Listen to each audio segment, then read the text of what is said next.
అదరకొట్టే కారం రంగు రుచి ఆచి కారం పొడి.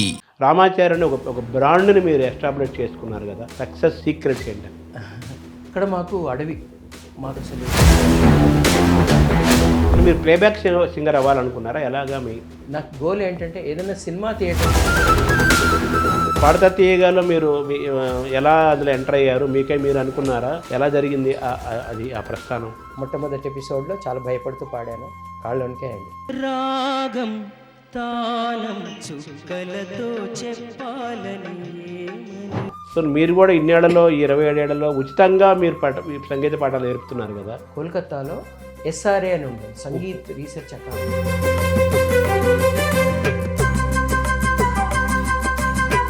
సినిమా పాటకు ఇంత శిక్షణ అవసరమా?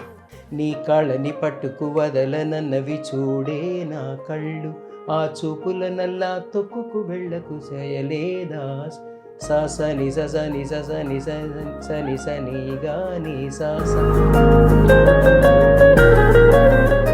1 2 3 4. వెన్న పాల దొంగంటూ వెన్న పాల కొంచేరు చిన్ని బిడ్డడే వీడు జోల పాడరే జోల పాడరే.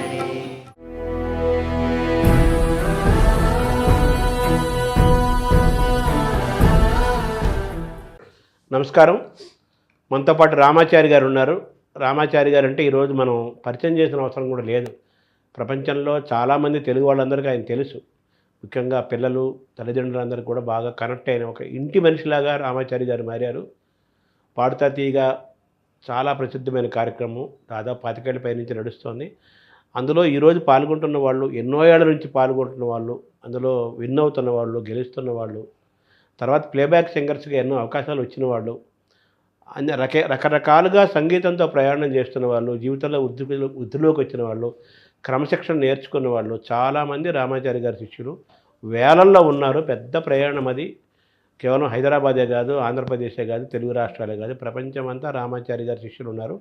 వాళ్ళందరూ ఒక క్రమశిక్షణకు మారుపేరుగా ఉంటూ సంగీతాన్ని నేర్చుకుంటూ వృద్ధిలోకి వస్తున్నారు.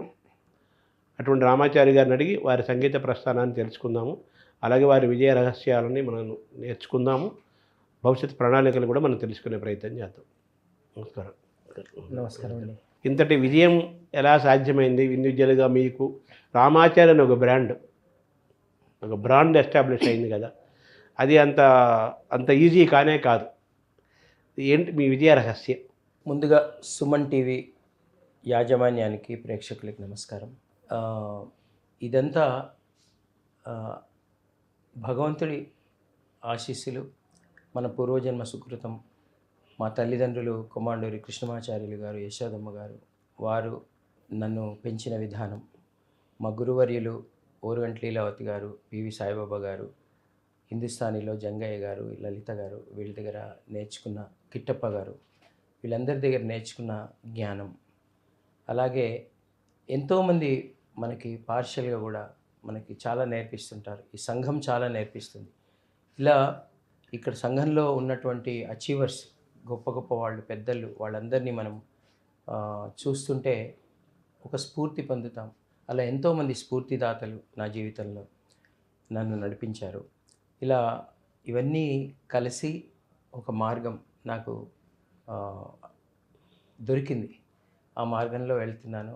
ముఖ్యంగా నాకు సంగీతం అంటే ఇష్టం, ప్రకృతి అంటే ఇష్టం, పిల్లలంటే చాలా ఇష్టం.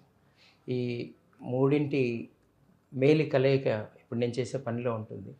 కాబట్టి ఆ మార్గం నాకు భగవంతుడు చూపించాడు, గురువులు చూపించారు. అందులో నేను ఒక కర్మ సిద్ధాంతాన్ని పాటిస్తూ ముందుకెళ్తున్నాను.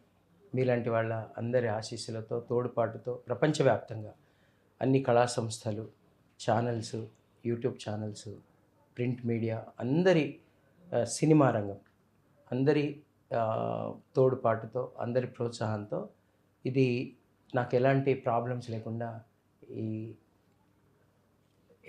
రథం ముందుకెళ్తోంది. సో అందరికీ నా కృతజ్ఞత. ఒక్కొక్క బ్రాండ్ అంటాం కదా, బ్రాండ్గా వ్యక్తే ఒక బ్రాండ్గా ఎస్టాబ్లిష్ అవటం.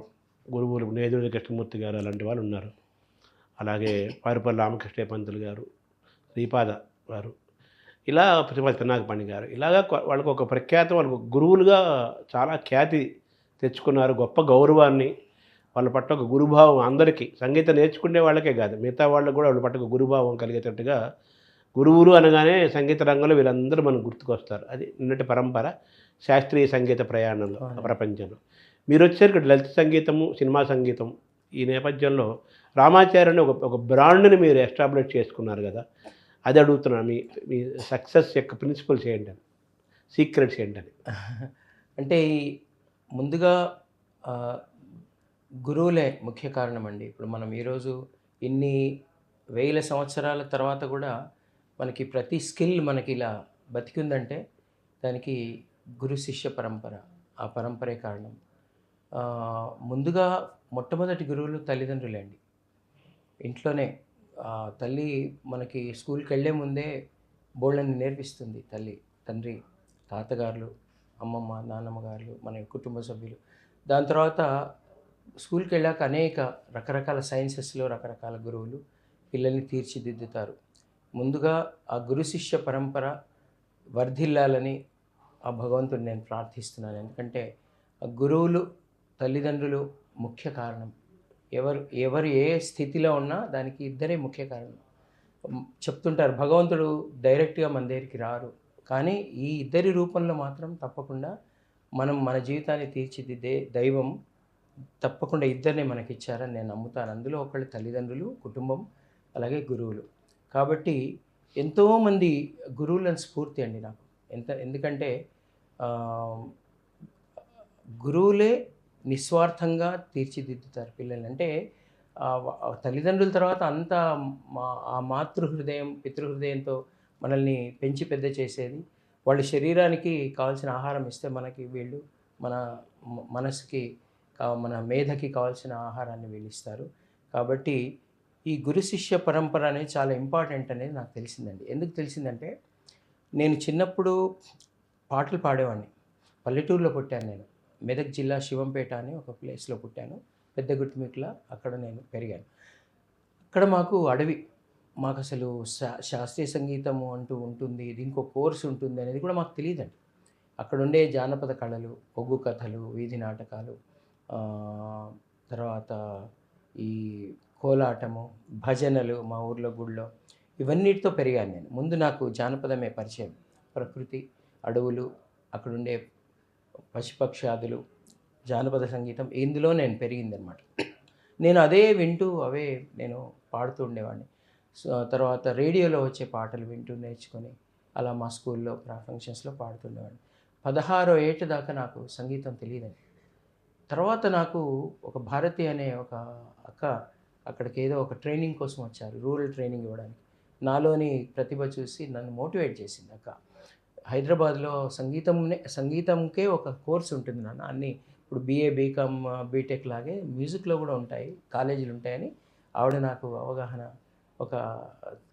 నాకు చెప్పడం వల్ల నేను హైదరాబాద్కి వచ్చి సికింద్రాబాద్ మ్యూజిక్ కాలేజీలో జాయిన్ అయ్యాను, కిట్టప్ప గారు గురువు గారి దగ్గర. అలా నాకు సంగీతం విలువ బాగా తెలిసిందో. నేను 16 ఏళ్ళు కోల్పోయానే. సో ఎంత ఇంపార్టెంట్ అసలు. 16 ఏళ్లలో ఇప్పటి పిల్లలకి ఎంతో వస్తుందండి, కచేరీలు కూడా ఇస్తున్నారు. సో అంత కోల్పోయానే అనే బాధ ప్లస్ ఓకే ఇప్పుడు ఏం చేద్దాం. నాకున్న భగవంతుడు నాకు మా నాన్నగారు నేర్పించింది ఏంటంటే ఇప్పుడు నువ్వు చేయగలిగినంత కర్మ చేస్తూ వెళ్ళు, పాసిబుల్. ఇప్పుడు ఏం చేయగలగాలి. అప్పుడు నేనంతా అబ్జర్వ్ చేస్తూ మెల్లిమెల్లిగా దాని విలువ నాకు ముందు తెలిసిందండి. అంటే ఒక నేర్పించే వాళ్ళు ఉండాలి అనే విలువ అక్కడే బీజం పడింది. నేను కోల్పోయాను కాబట్టి. ఇంతో అంతా మా నాన్నగారు బాగా పాడేవారండి, కూర్చొని హరికథలు చెప్పేవాళ్ళు. మా నాన్నగారి దగ్గర నేను మంగళహారతులు అట్లాంటివేవో నేర్చుకున్నాను. ఆయనతో పాటు వంత పాడేవాడిని నేను. తందనాన రామాయణము, మహాభారతము, భాగవతం చెప్పేవారు. కాకపోతే నాకు అప్పుడే ఆయన పక్కన కూర్చొని వినడం వల్ల ఆ 3 కావ్యాల్లోని కొంచెం నాకున్న ఏజ్ని బట్టి నాకు ఆ 3 కావ్యాలు వింటూ ఉండడం జరిగింది. అది నాకు ప్రధాన విద్య. అంటే తందనాన రామాయణం అంటే అది ఎలా ఉంటుందండి? అంటే ఇప్పుడు మనకి అందరికీ అర్థమయ్యే రీతిలో రచించారనమాట. అది జానపద బాణిలో హార్మోనియం పెట్టుకొని తబలా, తాళాలు. ఇప్పుడు దశకంఠుడు అహిరావణుని పిలిచి వీళ్ళని ఆ ఘట్టంలో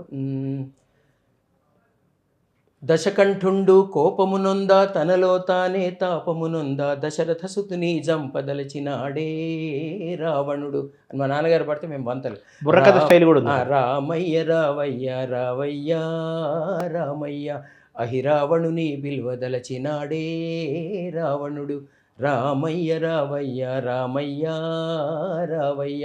ఇలా మా నాన్నగారి గాత్రం చాలా చాలా బాగుండేదండి.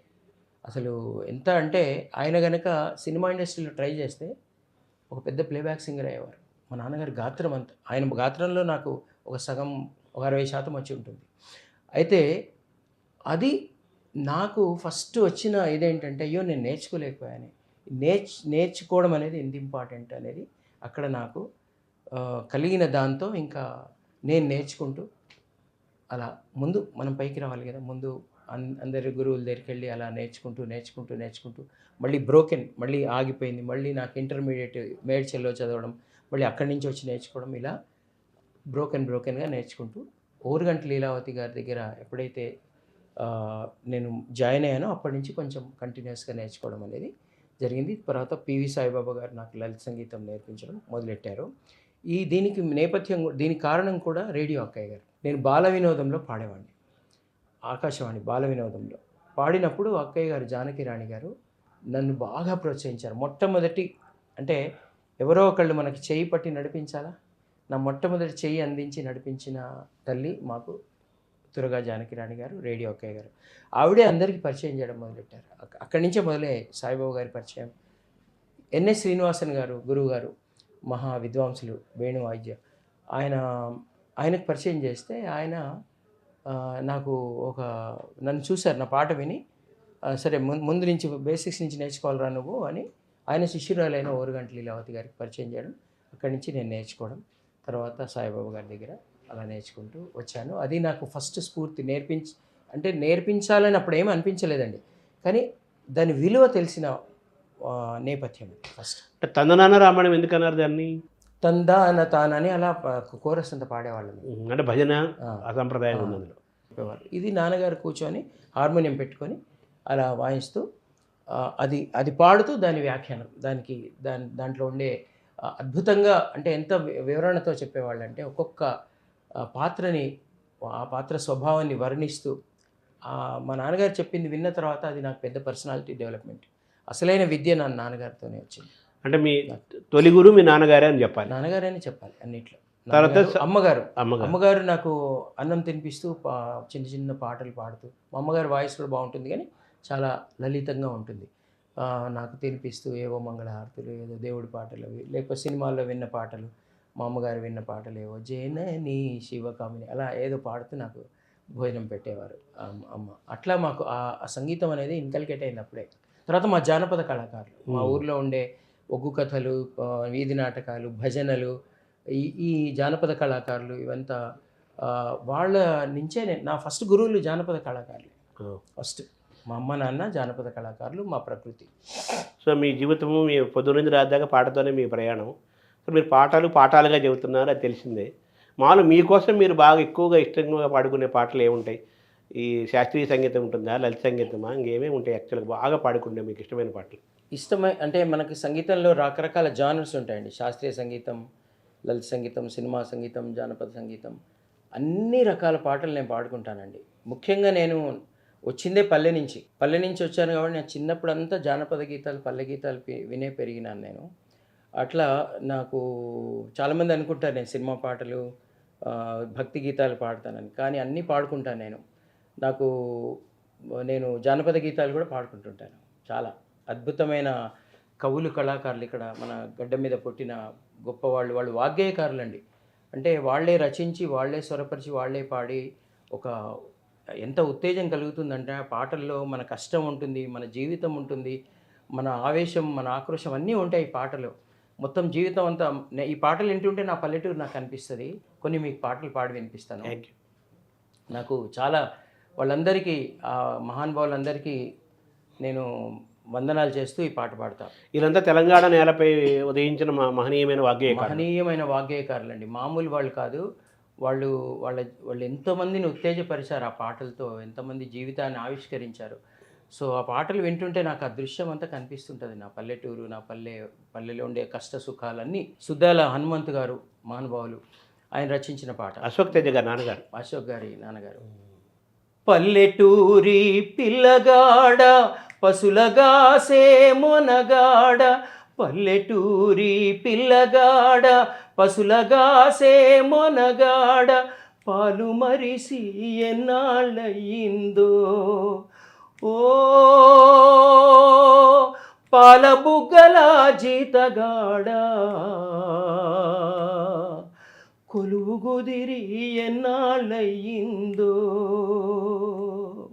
నాకు నా చిన్నతనంలో ఈ పాత్రలు నాకు కనిపిస్తాయి. చిన్న చిన్న పిల్లల జీతగాళ్ళు.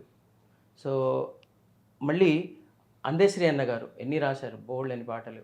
ఆయన పాటల్లో నాకు చాలా ఇష్టమైన పాట ఆయన హృదయం ఆవేదన చూడండి. మాయమైపోతున్నడన్మో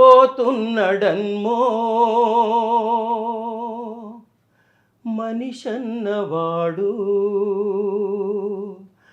మాయమైపోతున్నడమ్మో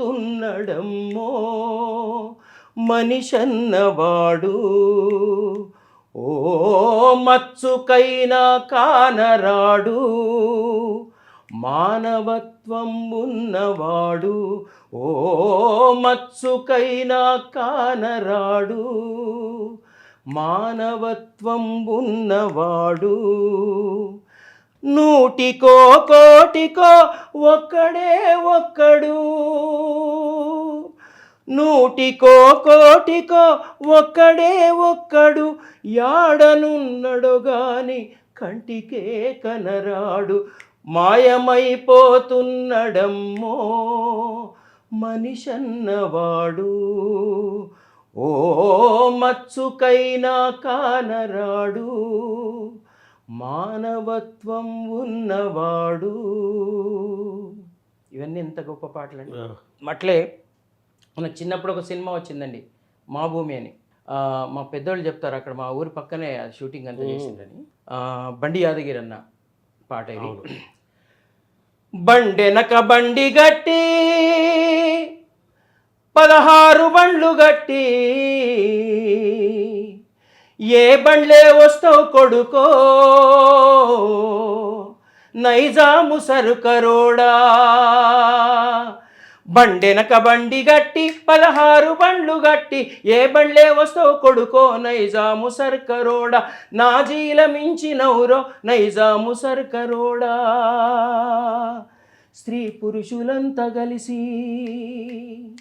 పిల్లాలమంతా కలిసి, స్త్రీ పురుషులంతా కలిసి పిల్లాలమంతా గడిసి, వడిసేల రాళ్ళు గట్టి వడివడిగా కొట్టితేను నీ మిలిటరీ వారిపోయిరో, నీ మిలిటరీ వారిపోయిరో నైజాము సర్కరోడ, బండెనక బండి గట్టి 16 బండ్లు గట్టి, బండెనక బండి గట్టి 16 బండ్లు గట్టి, ఏ బండ్లే వస్తావు కొడుకో నైజాము సర్కరోడ, నాజీల మించినవురో నైజాము సర్కరోడా.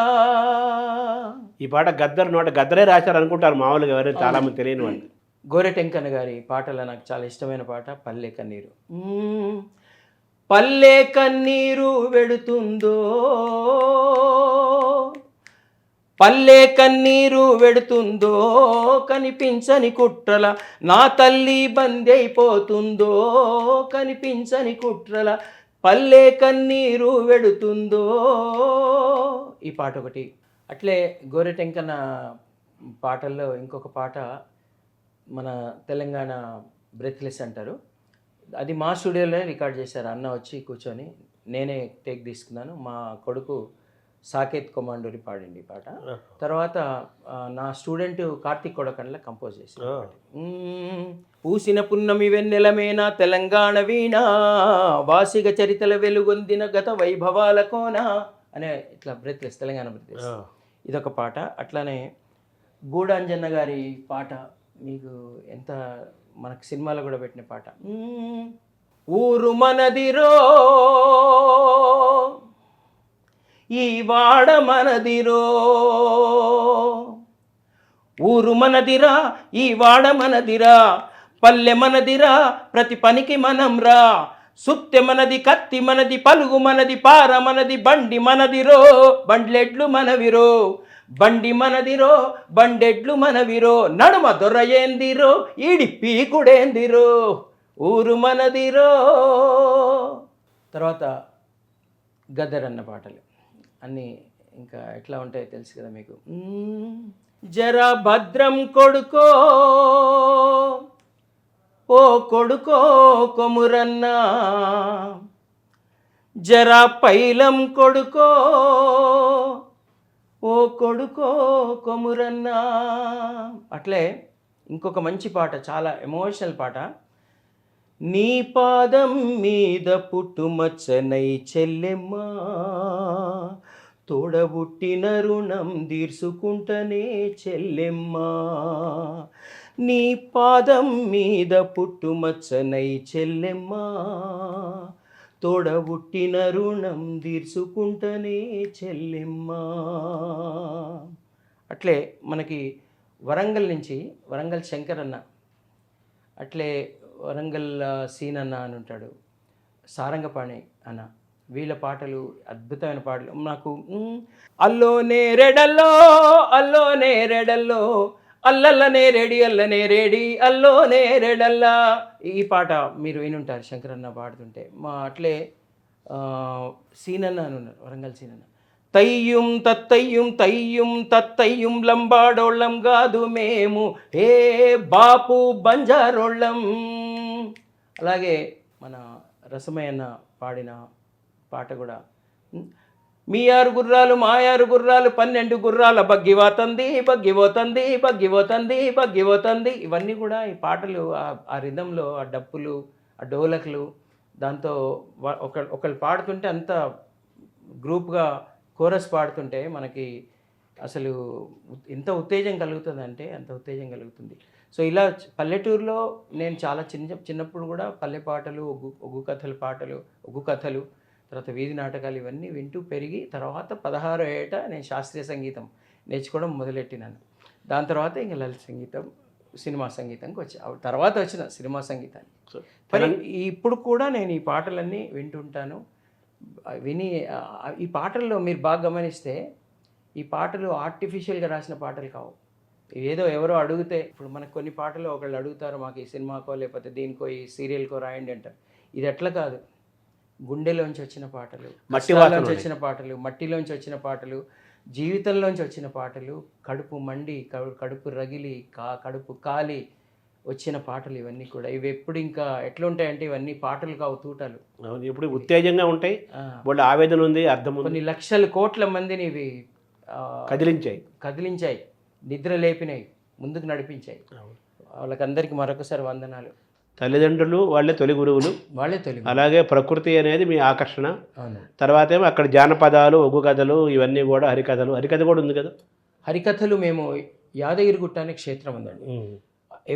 మా నాన్నగారు అక్కడే చదువుకున్నారు, అక్కడే వేదాధ్యయనం చేశారు. అక్కడ వేద పాఠశాలలో మా నాన్నగారు వేదం చదువుకొని మా ఊర్లో పౌరోహిత్యం కోసం ఇక్కడికి వచ్చి ఇక్కడ పౌరోహిత్యం చేస్తూ గుడిలో అర్చకత్వం చేస్తూ ఉన్నారు. తర్వాత ఇలా తందనాన రామాయణం ఇవన్నీ హరికథలు మామూలు నించొని డ్యాన్స్ చేస్తూ నటిస్తూ చెప్తారు కదా, కూర్చొని హరికథ.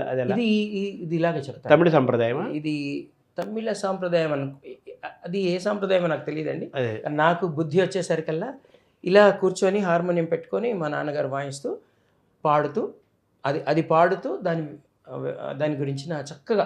మా నాన్నగారు కూడా చాలా పర్సనాలిటీ డెవలప్మెంట్ చెప్పేవాళ్ళు. అందులోనే అంటే చూసావా, మంచి వాళ్ళ పక్షం ఉంటే మీకు విజయం లభిస్తుంది, చెడ్డవాళ్ళ పక్షం ఉంటే మంచి సలహాదారుడు ఇక్కడ కృష్ణుడు, ఇక్కడ చెడు సలహాదారుడు శకుని. ఇలా ఒక్కొక్క క్యారెక్టర్ గురించి, ఒక్కొక్క క్యారెక్టరు, కర్ణుడు ఇంత బలవంతుడై ఇంత గొప్పవాడై ఉండి ఎందుకు అదయ్యాడు, అర్జునుడు ఎందుకు ఇదయ్యాడు, ఇలా ప్రతి పాత్రని మా నాన్నగారు విశ్లేషించి చెప్పేవారు అక్కడ. అంటే ఈరోజు మీరు మీ విద్యార్థులకు పాఠాలు చెబుతున్న విధానంలో కూడా మీ నాన్నగారి యొక్క ప్రభావం చాలా ఎక్కువ ఉంది. మా నాన్నగారి ప్రభావం ఎక్కువ. దాని తర్వాత నేను కంటిన్యూషన్గా ఇక్కడికి హైదరాబాద్ వచ్చాక ఇక్కడున్న గొప్పవాళ్ళు, అచీవర్స్, ఇక్కడ ప్రతిరోజు నేను రవీంద్ర భారతి, త్యాగరాయ గాన సభలో పెద్ద వాళ్ళు మాట్లాడుతుంటే అలా వెళ్ళి వింటూ ఉండేవాడిని. కొన్నిసార్లు పాడడానికి వెళ్ళేవాడిని, కొన్నిసార్లు ఊరికే వినడానికి వెళ్తూ అలా అలా గొప్ప వాళ్ళందరినీ అబ్జర్వ్ చేస్తూ ఉండేవాడిని నేను. తర్వాత నాకు ఒక క్వశ్చన్ ఉండేది, ఎందుకు వీళ్ళు గొప్పవాళ్ళు అయ్యారు, ఏం చేశారు వీళ్ళు, మనలాంటి మనుషులే కదా, ఏం జరుగుతుంది ఇక్కడ, నాకు లేనివేంటి, నాకు లేనివన్నీ లెక్కలు వేసుకున్నాను, వాళ్ళకు ఉన్నవేంటి, వాళ్ళకు ఉన్నవేంటి.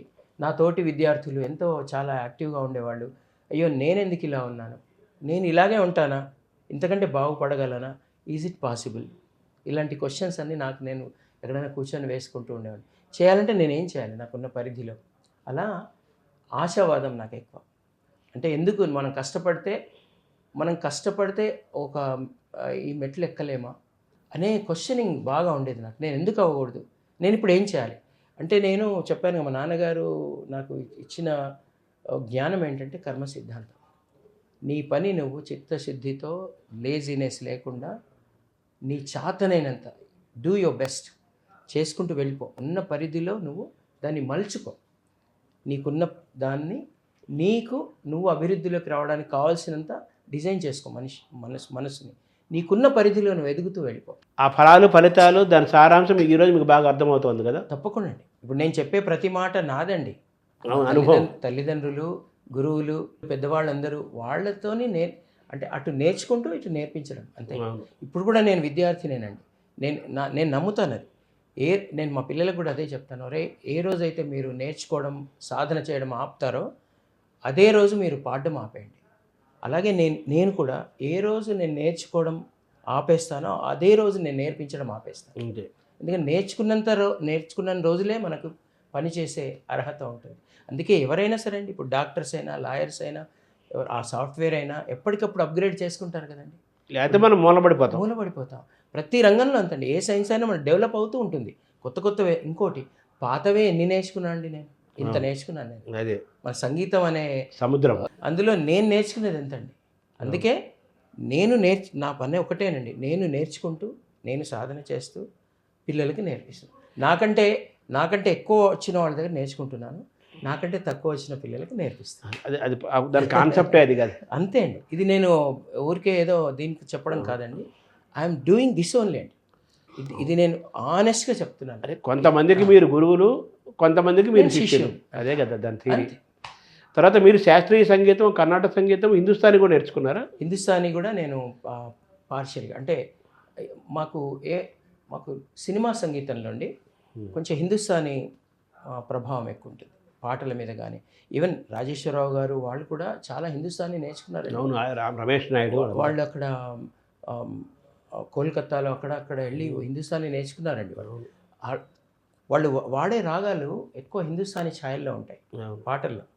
సో నేను ఇప్పుడు లలిత సంగీతం స్పెషలైజ్ చేశానండి. లలిత సంగీతం అంటే అందులో సినిమా సంగీతం కూడా లలిత సంగీతం కిందకే వస్తుంది.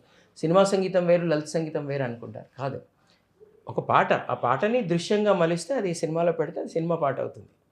దృశ్యంగా మలచకుండా ఒట్టిగా మనం ఆడియోలో వింటే అది పాట అవుతుంది.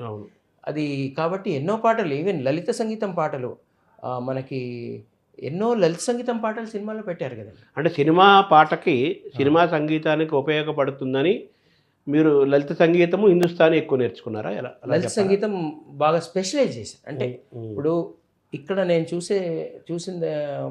చూసింది ఏంటంటే, ఎక్కడంటే అక్కడ శాస్త్రీయ సంగీతం నేర్పించే గురువులు ఉంటారు. కానీ ఒక సినిమా పాట పాడే ఒక ప్లేబ్యాక్ సింగర్, ఒక రియాలిటీ షోలో పార్టిసిపేట్ చేసే ఒక సింగర్, అంటే తర్వాత ఒక వేదిక ఎక్కి కొన్ని వేల మందిని ఇలా ఆకట్టుకొని జనరంజకంగా ప్రదర్శించే, అంటే పర్ఫార్మెన్స్ అంటారు, ఆ కళ, ఇంటరాక్టివ్గా చాలా ఒక రాక్ చేయడం అంటారు, మా కొన్ని పదాలు ఉంటాయి. అలా రాక్ చేసే సింగర్గా, జనరంజకంగా పాడేగా. ఇప్పుడు నేను నేర్పించే సింగర్స్లో 3 ప్రయోజనాలండి. ముగ్గురిని తయారు చేస్తున్నాను నేను. ఒకటి, సినిమాల్లో ప్లేబ్యాక్ సింగర్, అలాగే సినిమాలకు పాడే కోరస్ సింగర్, కోరస్ బృందంలో పాడడం, ఒక సినిమాలో ఒక మ్యూజిక్ డైరెక్టర్కి అసిస్టెంట్గా పనిచేయడం, కంపోజింగ్లో అసిస్టెంట్గా పనిచేయడం. ఇవన్నీ మా పిల్లలు అంటే నా దగ్గర నేర్చుకున్న తర్వాత చేసే జాబ్ అన్నమాట. అంటే మల్టీగా ఇవన్నీ నేర్చుకొని ఉంటే వాళ్ళు ఎక్కడైనా రెడీ అవుతారు. 3 రంగాల్లో పనిచేస్తారు మా పిల్లలు. ఇప్పుడు నా దగ్గర నేర్చుకున్న పిల్లలు ఒకటి ప్లేబ్యాక్ సింగింగ్ చేస్తారు, కోరస్ పాడతారు, మ్యూజిక్ అసిస్టెంట్గా పనిచేస్తారు, అది సినిమా రంగంలో. తర్వాత రియాలిటీ షోస్కి వాళ్ళు సెలెక్ట్ అవుతారు. చక్కగా వాళ్ళు ఆ సెలెక్షన్ ఆఫ్ సాంగ్స్, దాన్ని ప్రాక్టీస్ చేసే విధానం, దాన్ని ప్రజెంట్ చేసే విధానం అదొకటి. అలాగే వేదికల మీద జనాలు కొన్ని వేల మంది జనాలకి ఉర్రు తొలగిస్తూ పాడే ఈ 3 రకాల ప్రయోజనాలు మాకుంటాయి నా దగ్గర నేర్చుకుని. దాని మీద నేను ఫోకస్ చేస్తూ ఇలా తయారు చేస్తున్నాను పిల్లల్ని. ఇప్పుడు లలిత సంగీతం నేర్పించడానికి మీరు నేర్చుకోవడానికి ఆ, హిందుస్థానీ లలిత సంగీతం సినిమా పాట బాగుంటుంది. నేను హిందుస్థానీ కూడా నేర్చుకోవడం, హార్మోనియం నేర్చుకున్నాను, తబలా నేర్చుకున్నాను, జానపద సంగీతం ఇంకా కొంచెం నేర్చుకున్నాను. ఎందుకంటే మా సినిమాలో అన్నీ తీసుకుంటారండి. మన జీవితం అంతా ఉంటుంది. సినిమా అంటే మన జీవితంలో ఏమేం చేస్తామో అన్నీ సినిమాలో ఉంటాయి. అలాగే ఆయా పాత్రని బట్టి ఆ పాటని కంపోజ్ చేస్తారు. అక్కడ ఒక దగ్గర పూర్తిగా శాస్త్రీయ బాణీలో ఉండాల్సిన పాట అవసరం ఉంటుంది, ఒక దగ్గర జానపద శైలిలో కంపోజ్ చేస్తారు, ఒక దగ్గర వెస్ట్రన్ శైలిలో, ఒక దగ్గర హిందుస్థానీ శైలిలో. అలా రకరకాల అవసరాలు సినిమాకు ఉంటాయి. ఆ పాత్రను బట్టి, ఆ స్టోరీలో ఆయా సందర్భాన్ని బట్టి ఆ పాటని అందుకే సినిమా పాటలు పాడే వాళ్ళకి అన్ని రకాల జానర్స్ సంగీతాన్ని వాళ్ళు అవగాహన చేసుకుని వాళ్ళు నేర్చుకుంటూ అందుకని మీరు నేర్చుకున్నాను. తర్వాత మీరు సినిమా పాటకి ఎందుకు అంత ఆకర్షితులయ్యారు? సినిమా పాట కంటే అండి, నేను నిజంగా చెప్పాలంటే శాస్త్రీయ సంగీతం ఎక్కువ నేర్చుకోలేకపోయానండి. నేను వివిధ కారణాలు. నేను చిన్నప్పుడు మాకు అక్కడ ఎవరు నేర్పించేవాళ్ళు లేకపోవడం, నేను నేర్చుకోవడమే చాలా లేటుగా నేర్చుకున్నాను. అలాగే ఇంచుమించు వర్ణాల దాకా నేర్చుకున్నాను. కృతులు ఒక 10 కృతులు 10-15 కృతుల దాకా నేర్చుకున్నాను. దాని తర్వాత ఆకాశవాణిలో ముందు పాడాను, దూరదర్శన్లో పాడాను, తర్వాత పాడుతా తీగలో పాడడం. అలా అంటే ఇటువంటి నా పరిధి నాకు తెలుసండి. నేను శాస్త్రీయ సంగీతం కచేరీలు చేసేంత కెపాసిటీ కానీ జ్ఞానం కానీ నాకు లేదండి, నాకు తెలుసు. ఇంకోటి ఏంటంటే లలిత సంగీతం నా గొంతుకు బాగా సూట్ అయ్యేది. ఈవెన్ మా గురువులు కూడా చెప్పేవారు, మా శాస్త్రీయ సంగీతం గురువులు కూడా, నీ వాయిస్లో లలిత గీతం చాలా బాగా పలుకుతుంది, గమకాలు చక్కగా పలుకుతుంది, నువ్వు పాడుతుంటే ఆ గమకాలు అవన్నీ కూడా నువ్వు చక్కగా పాడుతున్నావు నాన్న అని మా పెద్దలు కూడా నన్ను మోటివేట్ చేశారండి. ఈవెన్ శాస్త్రీయ సంగీతం విద్వాంసులు కూడా నన్ను లలిత సంగీతం బాగా పాడుతున్నావు అని మోటివేట్ చేశారు. దాని తర్వాత నేను ఇంకా పాడుతా తీగలో సెలెక్ట్ అవ్వడము, అక్కడ బాలుగారి ముందు పాడడము, అలా అలా అలా అది నన్ను అలా లాకెళ్ళిపోయిందండి. ఏంటంటే సినిమా పాట మీ ఇంటి వాతావరణం ఏమో అంతా హరికథలు, తర్వాత ఇలా ఉంది కదా, జానపదాలు ఉన్నాయి. సినిమా పాటకి మీరు ఎక్కువ ఆకర్షితులు అయ్యారు కదా, మొదటి నుంచి ఇష్టమా సినిమా పాట? సినిమా పాటనే కాదండి, లలిత గీతం, లలిత గీతము, జానపద సంగీతం, తర్వాత గజల్స్, భజన్స్, ఇవన్నిటికీ నేను ఆకర్షిత. ఇప్పటికి కూడా నాకు మన జానపద కళాకారులు పాడేవన్నీ వింటుంటానండి. ఎంత ఆనందం కలుగుతుందంటే నాకు మళ్ళీ మా ఊరికి వెళ్ళిన ఫీలింగ్, మా తల్లి ఒడిలోకి వెళ్ళిన ఫీలింగ్ నాకు ఉంటుంది. అవన్నీ నేను ఆస్వాదిస్తాను. మీరు ప్లేబ్యాక్ సింగర్ అవ్వాలనుకున్నారా? ఎలాగా మీ ఈ సినిమా పాట ప్రయాణం? ఏది అనుకోలేదండి, ఏ అవగాహన లేదు, మనకు చెప్పేవాళ్ళు లేరు, మనకి ఇది అని లేదు. అలా ముందు నాకు సంగీతం అంటే పిచ్చి అండి, నాకు పాట అంటే పిచ్చి, అంతవరకే నేను చెప్పగలను. మా ఊర్లో ఎక్కడ సౌండ్ వచ్చినా అక్కడికి వెళ్ళిపోయి వాలిపోయాను, మైకు అక్కడ వాలిపోయండి. ఎవరైనా పాడుతున్నా, ఒక డోలు కొట్టినా, ఒక డప్పు కొట్టినా అక్కడే ఉండేవాడిని. సో మా ఊర్లో ఏదన్నా వీధి నాటకాలు ఆడుతుంటే కూడా ఆ ఫస్ట్లో కూర్చునేవాడిని. ఆ ఫస్ట్లో అంటే అంత ఇష్టం నాకు. ఎవరైనా మా ఊర్లో దివంగతులైనా ఆ డప్పులు కట్టుకుంటూ తీసుకెళ్తారు కదండి, నేను వాళ్ళ వెనకాల వెళ్ళిపోయాను. ఏ నాదం వినిపిస్తే ఆ నాదం నాదం నన్ను కోయిల కూస్తుంటే కూడా అలా వింటుండేవాడిని. పక్షుల కిలకిల రావాల్లోంచి కూడా నాకు సంగీతంలాగా అనిపించేది. దాంట్లో కూడా ఒక రిథం కనిపించేది నాకు, దాన్ని అనుకరిస్తూ ఉండేవాడిని. మేము అడవిలో పెరిగాము, నర్సాపూర్ అడవులు అనమాట మాకు ఇక్కడ. ఆ పక్షులు ఇవన్నీ ఏ సౌండ్ వచ్చినా దానికి కనెక్ట్ అయిపోయేవాడిని. అలాగే రేడియో వాటిల్లో కూడా అయితే సంగీతం కనిపించేది, ధ్వనించేది, సంగీతం కనిపించేది. అయితే మీరు పాటల పోటీల్లో పాల్గొనేవాళ్ళ చిన్నప్పుడు? పాడతా తీయకండి ముందు అంటున్నా. హైదరాబాద్ వచ్చాక ఇక్కడ ఇంత ప్రపంచం ఉంటుందా సంగీతంలో, ఓహో ఇదంతా ఉంటుందా అనేది ఇక్కడికి వచ్చాక తెలిసింది. అంతకుముందు మనకేంటండి, ఏదైనా చిన్న ఉద్యోగం వస్తే బతుకుదామనే అంతే విజన్ ఉండేది నాకు. తర్వాత ఇక్కడికి వచ్చాక, ఇక్కడ గొప్పవాళ్ళని చూశాక, పెద్ద వాళ్ళని కలిసాక, పాడుతా తీయగల పాడాక ఒక్కొక్కటి ఇంత ప్రపంచం ఉంటుందా ఇందులో, ఈ ప్రపంచంలోకి మనం కూడా వెళ్ళగలమా అనే అవగాహన అప్పుడు నాకు మెల్లిమెల్లిగా నాకు చిన్నప్పుడు ఏ గోల్ లేదండి, ఏ గోల్ లేదు. ఏదో ఇంటర్మీడియట్ చదువుకోవడం, ఏదో చిన్న ఉద్యోగం తెచ్చుకోవడం. నాకు చిన్నప్పుడు చాలా విచిత్రమైన కోరికలు ఉండేవండి. నాకు సంగీతం ఇష్టం కదండి, నా గోల్ ఏముండేది తెలుసా? మీరు నవ్వుతారు ఇప్పుడు. నాకు గోల్ ఏంటంటే ఏదైనా సినిమా థియేటర్లో ఉద్యోగం దొరికితే బాగుండు. సినిమా చూడొచ్చు. ప్రతి సినిమా చూడొచ్చు. నాకు అది అండి, నా గోల్ అదండి. నాకు ట్రావెలింగ్ ఒకటి ఇష్టము, సినిమాలు ఒకటి ఇష్టం, సంగీతం ఒకటి. తర్వాత ఇంకో గోల్ ఏంటి తెలుసా అండి? నేను కండక్టర్గా జాబ్ దొరికితే బస్సులో ఫ్రీగా బస్సులో వెళ్ళిపోవచ్చు, అన్నీ తిరగవచ్చు, అన్ని ఊర్లు తిరగవచ్చు. ఇలాంటి గోల్స్ తప్ప మాకు మాకు మాకు మాకు మెంటర్స్ కానీ ఎవరు లేరండి. ఇక్కడికి వచ్చాకే పాడుతా తీగల పాడి ముందు ఇంకా అందరూ పెద్దవాళ్ళంతా పరిచయం అయ్యి సినిమా రంగం పరిచయం అయ్యాకే ఇంత ప్రపంచం ఉంటుందా, మనం కూడా ఇందులో ప్రయాణించవచ్చా అనే ఒక స్ఫూర్తి కలగడం మొదలెట్టింది. మీకు చిన్నప్పుడు మీకు మొట్టమొదటిగా మిమ్మల్ని అట్రాక్ట్ చేసిన ఆకర్షించిన పాట ఏది? సినిమా పాట? ఏ పాటలు? మా ఇంట్లో ఒక రేడియో ఉండేదండి. మా నాన్నగారు ముందు మా ఇంట్లో లేదు, పంచాయతీ రేడియో ఉండేది. పంచాయతీ ఆఫీస్ దగ్గర రేడియో ఉంటే అక్కడే వింటూ ఉండండి. అన్నీ వచ్చేవి అందులో. సినిమా పాటలు వచ్చేవి, జానపద గీతాలు వచ్చేవి, తర్వాత లలిత గీతాలు వచ్చేవి. సినిమా పాటల్లో ఫస్ట్ ఘన ఘన సుందరా కరుణారసమందిరా అది పిలుపో మేలు కొలుపో అతి మధుర మధుర మధురమౌ ఓంకారము పాండురంగ పాండురంగ. ఈ పాట బాగా నేను వచ్చేదండి, చాలా ఎక్కువసార్లు వచ్చేది. అది నేను మా నాన్నగారి సహాయంతో టకటక రాసుకొని ఆ పాట బాగా నేర్చుకున్నాను. తర్వాత మన రేడియోలో ఈ పాట నేర్చుకుందామని చిత్రరంజన్ గురువు గారు ఆయన పాట నేర్పించారు. ఏ పాట అది? ఈ పాట నేర్చుకుందాం. పాట పేరు కూడా అదే, శీర్షిక. ఆ శీర్షికతో ఆకాశవాణిలో మనకి ఒక టైంలో ఆ పాటని గురువుగారు చిత్రరంజన్ గారు నేర్పించేవారు. చక్కగా ముందు రాసుకోండమ్మా అని వాళ్ళ గురువుగారి ముందు అక్కడ రేడియోలో రికార్డింగ్ అది మేము వింటూ చక్కగా నేను రాసుకొని పాట. సో మీరు పై స్థాయిలో తారాస్థాయిలో అద్భుతమైన తెలంగాణ జానపద వాగ్గేయకారుల యొక్క పాటలు అద్భుతంగా వినిపించారు. మీరు పాడుకుంటూ ఉండే పాటలు ఎప్పుడు? అందులో లలిత గీతాలు ఏదనుకుంటారు, వినిపిస్తారా? లలిత గీతాలు అవి ఇంకొక సెగ్మెంట్. అందులో ఒక ప్రకృతి గురించిన పాటలు, చిన్న చిన్న ఒక సెన్సిటివ్ పోయిటిక్ బ్యూటీస్ ఉంటాయి అందులో. మీకు కృష్ణశాస్త్రి గారు పువ్వులేరితేవే చెలిపోవలే కోవెలకు పువ్వులేరితేవే చెలిపోవలే కోవెలకు నీవలే సుకుమారములు నీవలెనే సుందరములు పువ్వులేరితేవే చెలిపోవలే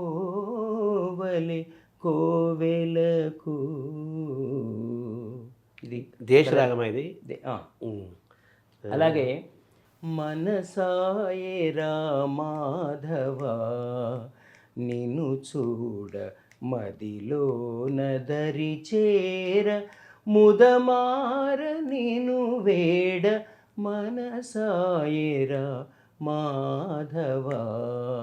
అలాగే చల్లగాలినే పిల్లన గ్రోవిగా మెల్లమెల్లగా ఊదే స్వామి ఎవరయ్యా నీవెవరయ్యా ఎవరయ్యా నీవెవరయ్యా. మన దాశరథి గారు రాశారు ఈ పాటని.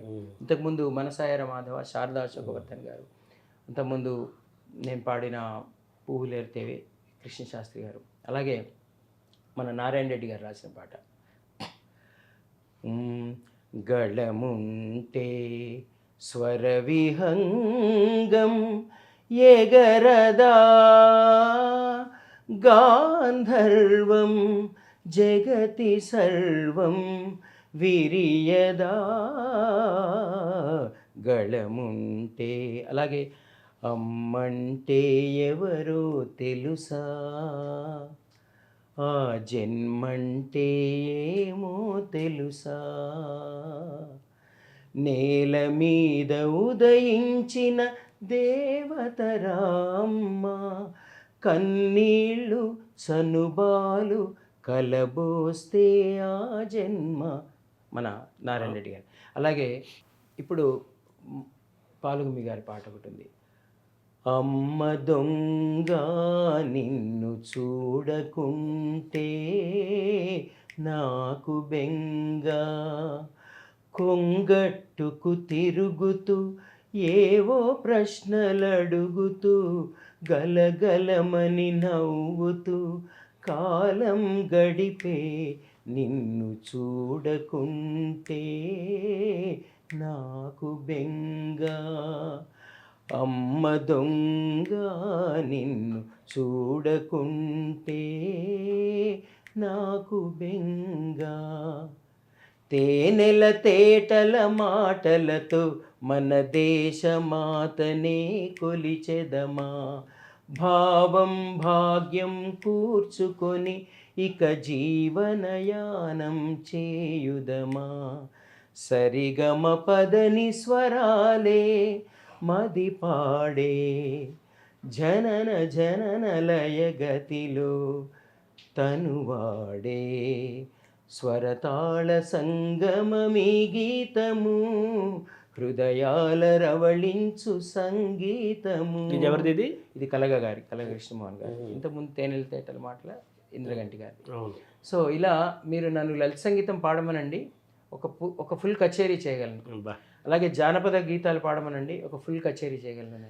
సినిమా పాటలు పాడమనండి, ఒక ఫుల్ కచేరీ. పాత పాటలు, కొత్తవి, హిందీ, తెలుగు, గజల్స్, ఇవన్నీ కూడా నేను ఒక మ్యూజిక్ లవర్గా నా కోసం నేను నేర్చుకొని పాడుతుంటాను. అలాగే ఇప్పుడు ఈ పిల్లలకు కూడా అన్ని రకాల పాటలు నేర్పిస్తారు, అన్ని రకాలు. ఘనఘన సుందరలాగా మిమ్మల్ని వాళ్ళ పాడుకున్నది. మింటి పైన నీవు ఒంటిగాడివై అందరికి వెన్నెల పంచా రేయంత తిరగాలి, ఇంటిలోన నేను ఒంటిగాడినై అందరికి సేవలు చేయా రేయి పవలు తిరగాలి, లేరు మనకు బంధువులు లేరు తల్లిదండ్రులు, లేరు మనకు బంధువులు లేరు తల్లిదండ్రులు, మనల చూసి అయ్యో పాపం అనేవారు ఎవ్వరు, అనేవారు ఎవ్వరు. మామ చందమామ వినరావా నా కథ, వింటే మనసు ఉంటే కలిసేవు నా జత, మామ చందమామ. ఆ మామ చందమామ పాట ఎందుకో నాకు కనెక్ట్ అయ్యేది, దాంట్లో ఒక ఎమోషన్ వచ్చేది నాకు. తర్వాత కాలంలో బాలుగారితో బాగా పరిచయం అయిన తర్వాత లలిత కళాతోరణంలో ఒక ప్రోగ్రాం అయిందండి. అది ఆయన్ని రిక్వెస్ట్ చేసి ఆయన ప్రోగ్రాంలో నన్ను కూడా పాడించారు. నేను కూడా కొన్ని పాటలు ఇది అడిగి పాడానండి. నేను ఈ పాట పాడతాను అండి మీ దగ్గర, మీ ముందు పాడతాను నేను అని అడిగి పాడడం జరిగిందండి. అలాగే అదే ప్రోగ్రాంలో ఆయనతో పాటు కలిసి ఘంటసాల గారు, బాలు గారు పాడిన డ్యూయెట్ కూడా పాడడం జరిగింది. సో ఈ was so kind to encourage all singers మన బాలు గారు. మీరు పాడుతా తీయగా ఫస్ట్ తొలి బ్యాచ్ కదా, మీరు ఫస్ట్ బ్యాచ్ కదా, మీరు ఫైనలిస్ట్ కదా. పాడుతా తీయగాలో మీరు ఎలా అందులో ఎంటర్ అయ్యారు? మీకే మీరు అనుకున్నారా? ఎలా జరిగింది అది ఆ ప్రస్థానం, ఆ ప్రవేశం? పాడుతా తీయ కంటే ముందు ఆకాశవాణి, దూరదర్శన్లో నాకు మంచి పేరు వచ్చిందండి. దూరదర్శన్లో నేను చాలా లలిత గీతాలు, సోలోస్ పాడేవాడిని. నాకు చాలా మంచి పేరు వచ్చింది అప్పుడు. అప్పటికి కాంపిటీషన్స్ అవన్నీ కూడా మేము పాడేవాళ్ళము. కొన్నిట్లో విన్ అయ్యేవాడిని, కొన్నిట్లో సెకండ్ వచ్చేది, కొన్నిట్లో థర్డ్ వచ్చేది, కొన్నిట్లో రాకపోయేది. ఇలా మోస్ట్లీ ఎక్కువ సార్లు నాకు ప్రైజ్లు వచ్చేవి. వంశీ బర్కిలీ వాళ్ళు పెట్టిన ఆల్ ఇండియా లెవెల్ కాంపిటీషన్లో కూడా నాకు ఫస్ట్ ప్రైజ్ వచ్చిందండి అక్కడ. దాని తర్వాత అది చాలా పెద్ద కాంపిటీషన్ అండి. దాని తర్వాత నేను కాంపిటీషన్స్కి వెళ్ళడం మానేశానండి. ఎందుకంటే చాలా పెద్ద కాంపిటీషన్లో నాకు ఫస్ట్ వచ్చింది. మళ్ళీ వెళ్తే ఏమో మళ్ళీ ఫస్ట్ రాకపోతే బాగుండదు అనే ఒక చిన్న ఇన్సెక్యూరిటీ, ఒక కాంప్లెక్స్తో వెళ్ళడం మానేసి బయటకు మాత్రం నేను ఇప్పుడు కాంపిటీషన్ మానేశానని చెప్పేవాడిని భేషజంతో. కానీ లోపల ఆంతర్యం అది మళ్ళీ ఎక్కడ నేను సరిగ్గా పాడినేమో, ఇంత పెద్ద ప్రైజ్ వచ్చిందా కానీ అప్పటి నుంచి కాంపిటీషన్స్కి వెళ్ళడం మానేశాను. కానీ పాడుతా తీయగా అనేది వచ్చింది అనేది మాకు తెలిసిన తర్వాత అప్పటికే కొంచెం పేరున్న వాళ్ళని వాళ్ళే పిలిచారండి. మీరు ఒకసారి రండి, మీ ఆడిషన్ తీసుకుంటామని మయూరి ఆఫీస్కి పిలిచారు. అప్పుడు కూడా నేను హెసిటేట్ చేశానండి. ఏమో నాకు సెలెక్షన్ వస్తుందా అదంతా. ఇంకోటి చాలామంది గొప్ప గొప్ప గాయకులు అప్పటికే బాగా పాడుతున్న వాళ్ళు హైదరాబాద్లో ఉండేవాళ్ళు. ఏజ్ లిమిట్ పెట్టలేదండి. కానీ ఈటీవీ ప్రతిష్టాత్మకమైన సంస్థ అది. తర్వాత నాకు బాలు గారు దీన్ని నిర్వహిస్తున్నారని తెలిసింది. ఘంటసాల గారు, బాలు గారు, సుశీల గారు, జానకి గారు, మొహమ్మద్ రఫీ గారు, లతా మంగేష్కర్ గారు, కిషోర్ కుమార్ గారు, ముఖేష్ గారు, మన్నాడే గారు, యేసుదాస్ గారు, వీళ్ళని వింటూ పెరిగాం. ప్లస్ అంత పెద్ద సంస్థ ఏమో చెప్పలేం, బాగా పాడితే కొన్ని రౌండ్స్ మనం వెళ్ళొచ్చని దీంతో వెళ్ళామండి. వెళ్ళి ఆడిషన్ ఇచ్చాక సెలెక్ట్ అయ్యానండి. సెలెక్ట్ అయ్యి ఇంకా మొట్టమొదటి ఎపిసోడ్లో చాలా భయపడుతూ పాడాను. మీరు పాడిన ఫస్ట్ పాట అంటే పాడుతా తీయగాను ఫస్ట్ రౌండ్లో శంకరాభరణం పాట పాడాను. అప్పటికి శంకరాభరణం సినిమా వచ్చింది. అయితే ఆ భయాన్ని ఫస్ట్ సిరీస్లోనే అందరి భయాన్ని బాలుగారు పోగొట్టారండి. మోర్ దాన్ 50 ఎపిసోడ్స్ అరౌండ్ అటు ఇటుగా పాడామండి. అందులో నేను దేవుడి దయ వల్ల ఫైనల్స్కి వచ్చాను. ఫైనల్స్లో నేను రన్నర్ అప్. ఫైనల్ రావడానికి 1.5 year టైం పట్టింది. ఎందుకు మీరు విన్ చేయలేకపోయారు? ఎందుకు ఏమనిపించింది విశ్లేషణ? ఆ స్పాట్లో ఎవరు బాగా పాడితే వాళ్ళు విన్ అవుతారు. మేము 4 రౌండ్స్ అండి. 4 రౌండ్స్లో 3 రౌండ్స్ బాగా పాడానండి నేను. 4వ రౌండ్లో మన పార్థు అద్భుతంగా పాడాడు. అంతే అండి. ఆ స్పాట్లో నాకంటే కొన్ని మార్కులు ఎక్కువ వచ్చాయి, తనకంటే నాకు 2 మార్కులు తక్కువ వచ్చాయి. తను విన్నర్ అయ్యాడు, నేను రన్నర్ అయ్యాను. అంతే. So competition. సో దాని తర్వాత ఆ పాడుతా తీయగా అనుభవం మీకు ఏం నేర్పింది? ఎటు డైరెక్ట్ చేసింది మిమ్మల్ని? స్పోర్టివ్నెస్ నేర్పిస్తుంది. మాకు పాడుతా తీయగా అనేది ఒక స్ఫూర్తిదాయకమైన కార్యక్రమం. అంటే ఇంత పెద్ద ప్రపంచం ఉంటుందా అనేది చూపిస్తుంది. అక్కడికి వచ్చిన జడ్జెస్ ఎంతో చెప్తారు మనకి. ఆ స్క్రీన్ మీద చెప్తారు, బయట కూడా చెప్తారు. తర్వాత పాడుతా తీయగా అనేది మాకు ఒక కాంపిటీషన్ కాదు. ఇప్పుడు కూడా మా పిల్లలకి చెప్తాను, అది కాంపిటీషన్ కాదు, అదొక మీకు ఒక లెర్నింగ్ సెంటర్. అది you learn so much there. అంటే బాలుగారు అప్పుడు ఉండేవారు కదా, అప్పుడు వాతావరణం వేరు, ఇప్పుడు అదే లెర్నింగ్ ఉందంటారా? డెఫినెట్లీ అండి. ఇప్పుడు కూడా మహానుభావులు జడ్జెస్గా ఉన్నారు. కీరవాణి గారు, చంద్రబోస్ గారు, సునీత గారు, వాళ్ళు సంగీత సాహిత్యాల్లో చాలా చాలా అనుభవజ్ఞులు, బాగా నేర్చుకున్న వాళ్ళు, తర్వాత బాగా అనుభవం ఉన్నవాళ్ళు. వాళ్ళు కూడా ఆఫ్ స్క్రీన్లో చాలా చెప్తారు, పిల్లలకి చాలా ఎంకరేజ్ చేస్తారు, వాళ్ళని ప్రోత్సహిస్తారు. సో పాడుతా తీయగా కానీ ఇంకేదేనండి, పాడుతా తీయగా కానీ, జీ సరిగమప కానీ, ఇండియన్ ఐడల్ తెలుగు కానీ, మా సూపర్ సింగర్ కానీ, ఇంకా ఏ కాంపిటీషన్ అయినా తప్పకుండా వెళ్ళాలండి పిల్లలు. ఎందుకంటే కాంపిటీషన్ అనేది లెర్నింగ్ ప్రాసెస్. అది మనకు అక్కడ చాలా నేర్చుకుంటాం. స్ట్రెస్ మేనేజ్మెంట్స్ నేర్చుకుంటాం, ఎలా ఒక పాటను ఎలా ప్రిపేర్ అవ్వాలి. తర్వాత కాంపిటీషన్ ఉండడం వల్ల ఎక్కువ సాధన చేస్తాం, కాంపిటీషన్ వల్ల ఎక్కువ పాటలు నేర్చుకుంటాం. ఏ కాంపిటీషన్ కన్నా వెళ్ళండి, ఫస్ట్ డేకి మనం అక్కడి నుంచి బ్యాక్ వచ్చిన రోజుకి మనం అప్గ్రేడ్ అవుతాం. అంటే మీ పాడుతా తీయగా ఫైనలిస్ట్గా మీరు రన్నర్ దాకా వెళ్ళారు, ఆల్మోస్ట్ అక్కడ దాకా వెళ్ళారు. అది కూడా పెద్ద గెలిపే కదా. గెలిపేయండి, అంచుల దాకా వెళ్ళారు కదా sir. Every finalist is winner అండి. అవును అంటున్నాను. ఫైనల్స్లో వెళ్ళామంటేనే మనం విన్నర్స్. నేను ఇప్పుడు పిల్లలకు అదే చెప్తాను. అసలు నేను చాలామందికి చెప్తాను, ఫైనలిస్ట్లనే చెప్పాలి, విన్నర్ రన్నర్ అని చెప్పకూడదు. అవును. అసలు అక్కడ సెలెక్ట్ అవడమే విన్నర్ అండి. ఇప్పుడు కొన్ని వేల మంది అప్లై చేస్తే 12 మందిని తీసుకుంటారు పాడుతా తీయగలు, లేకపోతే ఇండియన్ ఐడల్లో, సూపర్ సింగర్లో, సరిగమపాలో. ఆ 12 మందిలో ఇంతమందిలో సెలెక్ట్ అవడమే విన్నింగ్ అండి మీది. సో పాడుతా తీయగా ఆ గెలుపు అనేది, ఆ గెలుపు తర్వాత పాడుతీయగా ప్రయాణంతో దాంతో మీకేమో ఈ స్కూల్ పెట్టాలని ఆలోచన వచ్చిందా? ఎస్ అండి. పాడుతా తీయగా అప్పటికే మనకి సినిమా రంగము, ఛానల్స్, అసలు ఈ ఒక గాయకులకి ఎంత పెద్ద ప్రపంచం ఉంటుంది, ఎంత దూరం వెళ్ళొచ్చు వాళ్ళు కృషి చేస్తే. అంటే నేర్చుకుంటూ, సాధన చేస్తూ, ఒక మంచి ప్రణాళికబద్ధంగా, ఓపికతో కనుక మనం కృషి చేస్తే ఇందులో ఎంత దూరమైనా వెళ్ళొచ్చు. తర్వాత ఈటీవీ చేసే అన్ని ప్రోగ్రామ్స్లో కూడా మమ్మల్ని పిలిచి పాడించేవారు. ఇలా మాకు ప్రపంచం పెరిగింది. దాని తర్వాత అవసరం తెలిసింది. అవసరం అంటే ఒక ఒక ఒక ఒక చక్కగా అన్ని శాస్త్రాల్లాగే అన్ని సైన్సెస్ లాగే మ్యూజిక్ని కూడా చక్కగా నేర్చుకుంటే మనకు ఒక పెద్ద ప్రపంచం ఉంది. డిమాండ్ ఉంది అక్కడ. డిమాండ్ ఉంది.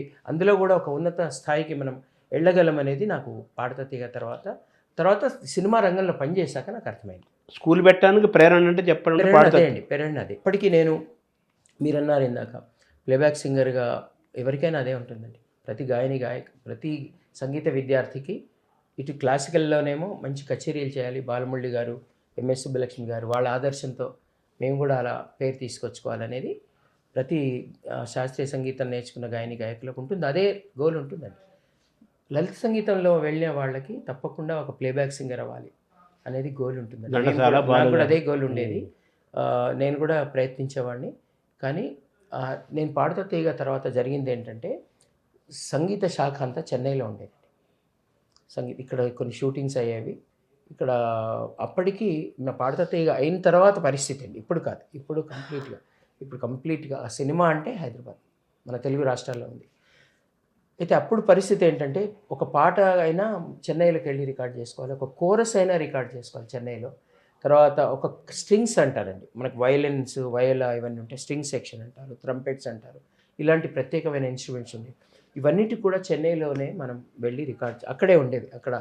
అప్పుడు నేను పాడుతా తీగ తర్వాత కొన్ని సినిమాలకి నేను అసిస్టెంట్గా, నేను కండక్టర్గా పనిచేసినప్పుడు నేను చెన్నై వెళ్ళి ఒక పాటకి కోరస్ చేసుకోవాలంటే నేను చెన్నైలో ఒక అరేంజర్కి ఫోన్ చేస్తే ఒక ట్రైన్ ఎక్కి అక్కడ దిగి అక్కడ ఒక హోటల్లో ఉండి అక్కడ అతను స్టూడియో బుక్ చేసి ఆర్కెస్ట్రా బుక్ చేసి అక్కడ దాకా ఉండి వాళ్ళతో అది రికార్డింగ్ చేయించుకొని మళ్ళీ నేను హైదరాబాద్కి వచ్చి మళ్ళీ ఇక్కడ మిక్స్ చేసుకునేవాడిని. ఇలాంటి అప్పుడు నాకు తట్టిన ఆలోచన అంటే అప్పటికే నేను ఒక స్కూల్లో నేను టీచర్గా పనిచేసేవాడిని. నేను ముందు తక్షశిల పబ్లిక్ స్కూల్లో పనిచేశాను. దాని తర్వాత ఆల్ సెయింట్స్ హై స్కూల్ అని హ్యాబిట్స్లో సంగీత మ్యూజిక్ టీచర్గా నేను పనిచేసినప్పుడు నాకు తెలిసింది ఏంటంటే అండి, నాకు ప్రతి 100 మందిలో ఒకరికి శృతి ఉంటుంది. భగవద్దత్తమైన భగవంతుడు ఇచ్చే ఈ స్కిల్ సహజంగా ఉంటుంది. అంటే అటు ఇటుగా 100 మందిని మనం పాడిస్తే ఒక్కడికి శృత్వమైన ఒక గొంతులో ఆ శృతి ఉంటుంది. శృతి శుభమైన గాత్రం, శృతి శుభంగా వాడు పాడతాడు. వాడు విన్న పాట ఏదో ఒకటి 1 2 3 4 5 అని 1 2 3 అని పాడు, 1 2 3 4 5 6 7 8 అని పాడతాడు. తప్పకుండా శృతి మనకు కనిపిస్తుంది. హామని పాడవే అని పాడతాడు. అలాంటి వాళ్ళని గనక మనం తీసుకొని గుర్తించి, అది మంచి అబ్జర్వేషన్. అలాంటి వాళ్ళని ఆ శృతిలో దేవుడు ఎవరికైతే ఆ శృతి ఇచ్చిన పిల్లలు ఉంటారో వాళ్ళని మనం గుర్తించి వాళ్ళని తీసుకొని అన్ని సైన్సెస్ లాగే దీన్ని కూడా నేర్పిస్తే వాళ్ళు కూడా ఉన్నత శ్రేణి గాయకులు అవుతారని నాకు అనిపించిందండి. ఇంకోటి, నాకు పాడుతా తీగ ద్వారా ఒక రియాలిటీ షో ఏంటనేది నాకు అర్థమైపోయింది. తర్వాత పాడుతా తీగ తర్వాత నేను కొన్ని 100 షోస్ చేశాం. నేను పార్తు ఉషా మేమందరం ఎన్నో ఊర్లలో మేము షోస్ చేసాం. వేదిక మీద జనాల్ని ఆకట్టుకునేట్టుగా ఎలా పాడాలని మాకు అక్కడ అనుభవం, ఈ 3 అనుభవాలు వచ్చాయి. తర్వాత టీచింగ్ అనుభవం ఒకటి వచ్చింది. ఆల్ సైన్స్ హై స్కూల్లో టీచ్ చేయడము, ఆ అనుభవం వచ్చింది. తర్వాత రియాలిటీ షో అనుభవం, సినిమాలో ఏం కావాలో ఈ అనుభవం నాకు రావడం వల్ల నాకు అనిపించింది ఏంటంటే అప్పటికే సినిమా రంగంలో ఇక్కడున్న కళాకారులంతా మన వాళ్ళని అడిగినప్పుడు ఇక్కడ మనకి కోరస్ సింగర్స్ అవసరం అనేది ఉందని తెలిసి అప్పుడు నేను జనవరి 1 1998లోనే అప్పుడు కాంపిటీషన్స్ జరుగుతుండేవి, చిన్నవి బాలానందంలో లేకపోతే నారాయణగూడ వైఎంసీఏలో ఈ కాంపిటీషన్స్ అన్నీ జరుగుతుండేవి. అక్కడికి వెళ్ళి చూసి ఎవరు పిల్లలు అయితే శృతిలో పాడుతున్నారో వాళ్ళ తల్లిదండ్రులను పిలిచి, ఏమండి నేను ఒక స్కూల్ పెడుతున్నాను, మీరు లైట్ మ్యూజిక్ స్కూల్. ఏం స్కూల్ అంటే లలిత సంగీతం స్కూలు, లైట్ మ్యూజిక్, సినిమా పాటలు అంటే లైట్ మ్యూజిక్ స్కూల్ ఏంటని కొంతమంది చేర్పించకపోయేవాళ్ళు. కొంతమంది అడ్రస్ ఇచ్చేళ్ళు, బాబు తర్వాత మాకు అవసరం ఉంటే, మా అమ్మాయి ఆల్రెడీ శాస్త్రీయం నేర్చుకుంటుంది అంటే ఒకటి ఏముండేదంటే శాస్త్రీయ సంగీతం నేర్చుకుంటే చాలు అన్నీ పాడొచ్చు అనేది ఒకటి అనుకునేవాడు ఎవరైనా. అప్పుడు ఆ రోజు మా అమ్మాయి సంగీతం, ఇంకా సంగీతమే కదా అది కూడా, సంగీతం నేర్చుకుంటే సినిమా పాట కూడా పాడొచ్చు అనేది అనుకునేవాళ్ళు కొంతమంది. అనుకొని మా అమ్మాయి ఆల్రెడీ నేర్చుకుంటుందండి అని. అట్లా నాకు దొరికిన వాళ్ళు ఒక 10 మంది. ఫస్ట్ బ్యాచ్ ఎవరుంటే ఫస్ట్ బ్యాచ్ పైకి వచ్చారు. అందులో నాకు కో సింగర్స్ పిల్లలు కూడా ఉన్నారు. శశికళ స్వామి వాళ్ళ పిల్లలు, హేమచంద్ర, తర్వాత హిమబిందు, కారుణ్య, తర్వాత ఇర్ఫాన్ అని ఇప్పుడు బాలీవుడ్ సింగరు, తర్వాత ఇట్లా శ్రీ సౌమ్య వారణాసి మన జీవి సుబ్రహ్మణ్యం గారి మనవరాలు. ఇలా కొంతమంది నా కో సింగర్స్ పిల్లలు ప్లస్ ఇలా నేను వాళ్ళ ఒక 10 మందితో జీవీఎస్ గారి ఇంట్లోనే స్టార్ట్ చేశాను. మీ first batch super hit batch? First batch super hit. Classical music నేర్పించడానికి ఒక మన పెద్దలు నిర్ణయించిన స్ట్రక్చర్, ఒక కరిక్యులం ఉంది, సిలబస్ ఉంది. సరళీశ్వరాల దగ్గర నుంచి మనోధర్మం దాకా సిలబస్ ఉంది. లైట్ మ్యూజిక్ సిలబస్ ఏముంటుందండి. ఏం చేయాలి? ముందైతే సరే పాటని చక్కగా ఉచ్చారణ దోషాలు లేకుండా ఆ పదాల వెరుపులతో చక్కగా భావయుక్తంగా పాడడం అనేది కొన్ని పాటలు నేను నేర్చుకున్న పాటలు వాళ్ళకి నేర్పించడం మొదలెట్టాను. శృతి లయ ఉండాలిగా. శృతి లయ అట్లాంటి వాళ్ళే సెలెక్ట్ చేసుకునేవాడిని. అదే చెప్పాను కదా, నేను సెలెక్ట్ చేసుకునేవాడిని. అంటే ఎవరిని అందరిని తీసుకొచ్చి నేర్పించేవాడిని కాదు. మీకు చెప్పాను కదా 1% వాళ్ళకి శృతి ఉంటుందని. అలా వాళ్ళు విని వీళ్ళకి శృతి ఉంది అని నిర్ధారణ అయిన తర్వాతే వాళ్ళని నేను తీసుకొచ్చి నేను ఫస్ట్ క్లాసు జీవీఎస్ గారి ఇంట్లో నల్లకుంటలో మొదలెట్టాను. నేను ఏంటంటే శృతి ఉంటుంది కానీ లయ కూడా ఉండాలి కదా. లయ అందరికి ఉంటుందా? లయ కొంచెం పర్లేదండి, వస్తుంది.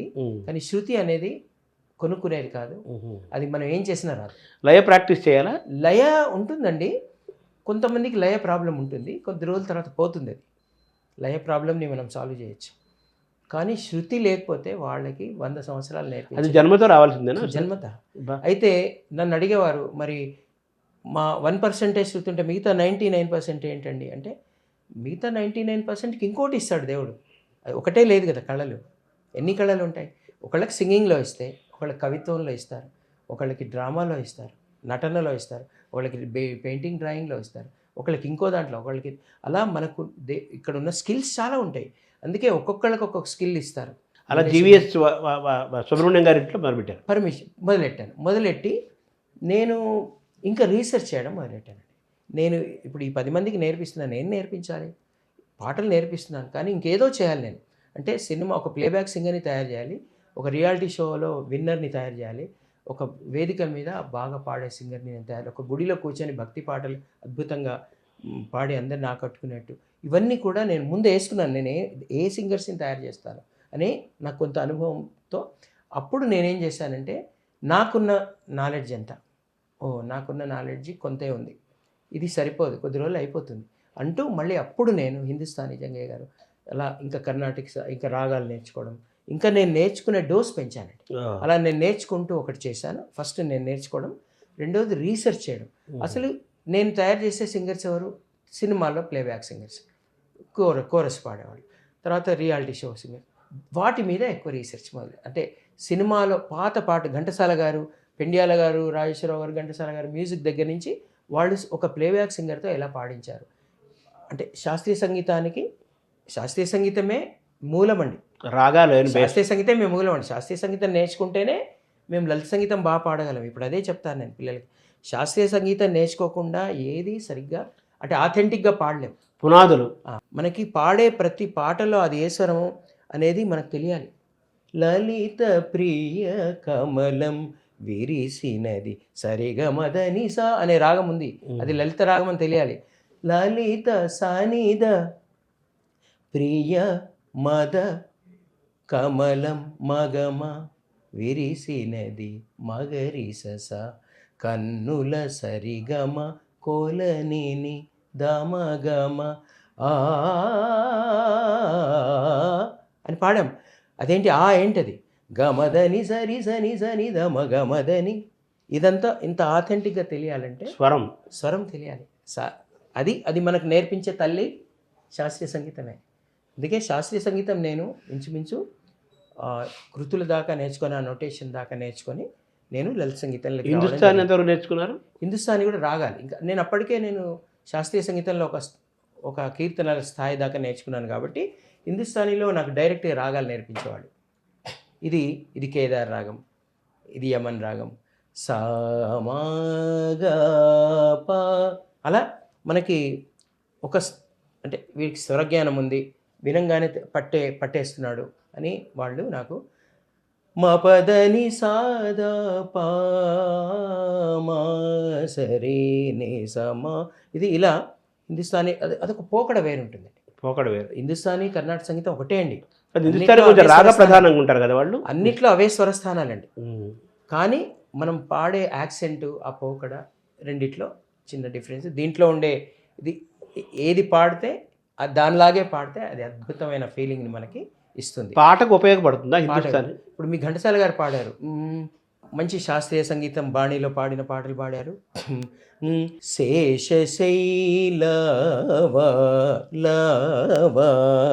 చూడండి శాస్త్రీయం.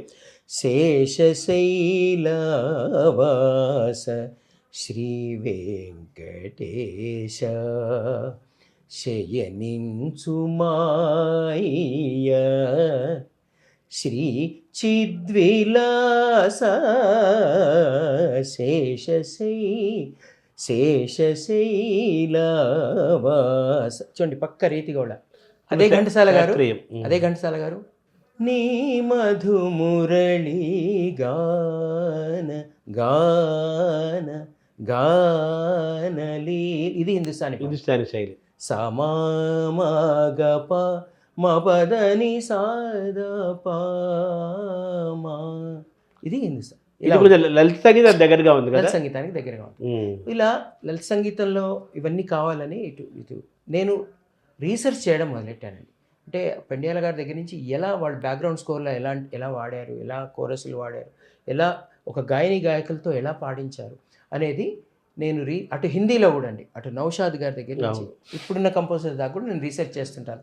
అసలు సింగర్స్ని ఎలా ఉపయోగిస్తున్నారు, వాళ్ళ గాత్రాన్ని ఎలా ఉపయోగిస్తున్నారని నేను రీసెర్చ్ చేస్తూ నాకు తోచినంత వరకు పెద్దవాళ్ళతో, తర్వాత మ్యూజిక్ డైరెక్టర్స్తో కూడా డిస్కస్ చేస్తానండి. నేను వెళ్ళి, సార్ నేను ఇలా తయారు చేస్తున్నాను, కిరవాణి గారు, మణిశర్మ గారు, నేనేం చేయాలి, మీరు నాకు సలహాలు ఇవ్వండి అనేది కూడా నేను డిస్కస్ చేస్తుంటాను. ఇప్పుడు కొత్తగా వచ్చిన పిల్లల దగ్గర దాకా కంప్లీట్గా తమన్ గారు కానీ, అనూప్ కానీ, వీళ్ళందరితో కూడా నేను మాట్లాడతానండి. వాళ్ళని కూడా నేను ఇన్వైట్ చేస్తాను నేను క్లాస్కి. మన కీరవాణి గారు కూడా వచ్చి క్లాస్లో కూర్చొని మన పిల్లలంతా పాటలు విని ఆయన ఒక మాట అన్నారు, నేను కూడా వచ్చి మీ పిల్లలకి నేర్పిస్తాను. నేను ఆయన రిక్వెస్ట్ చేశాను, సార్ మీరు చెప్పండి, మీరు ఏమి ఎక్స్పెక్ట్ చేస్తున్నారు వీళ్ళ దగ్గర నుంచి, మీరు చెప్పండి, నాకు కూడా హోంవర్క్ ఇవ్వండి, ఆ హోంవర్క్ నేను చేస్తాను, చేసి మీ స్థాయికి పాడే గాయకుల్ని మీకు ఇస్తాను. ఈరోజు మరి దేవుడి దయ వల్ల అందరు కంపోజర్స్ మా పిల్లల్ని పాడిస్తున్నారు. సో 27 ఏళ్ళ ఈ ప్రయాణం రీసెర్చ్ చేస్తూ నేర్చుకుంటూ వీళ్ళకి నేర్పిస్తాను. ఇలా సిలబస్ ఎప్పటికప్పుడు మార్చుకుంటూ నేను కావాలో నేను తెలుసుకుంటున్నాను. అసలు వీళ్ళకి ఏం కావాలి అక్కడ సక్సెస్ అవ్వాలంటే. అంటే మీ సిలబస్ని నేను వచ్చాను కదా, అంత చూశాను కదా, కేవలం సంగీతము, పాఠాలు, శృతి, లయ, ఆ రాగము, సాహిత్యమే కాకుండా అనేకం నేర్పుతున్నారు కదా మీరు. అదే కదా మీ తాలూకు ప్రత్యేకత. ఆ ఆలోచన ఎలా వచ్చింది మీకు? అంటే మీరు చరిత్ర తీసుకోండి, ఇటు సింగింగ్లోనే కాదండి, అన్ని రంగాల్లో మనం ఒక మాట వింటుంటాం. మన పెద్దలు, మన నాన్నగారులు వీళ్ళు చెప్తుంటారు, వాడు చాలా టాలెంటెడ్ రా కానీ పైకి రాలేకపోయాడు అనే మాట విన్నారా మీరు? అవును. వాడు చాలా స్కిల్డ్, వాడికి ఎంత జ్ఞానం ఉందో కానీ వాడు ఫ్లాప్ అయిపోయాడు రా లైఫ్లో. అంటే దానికి అర్థం ఏంటి? స్కిల్ ఒక్కటే కాదు,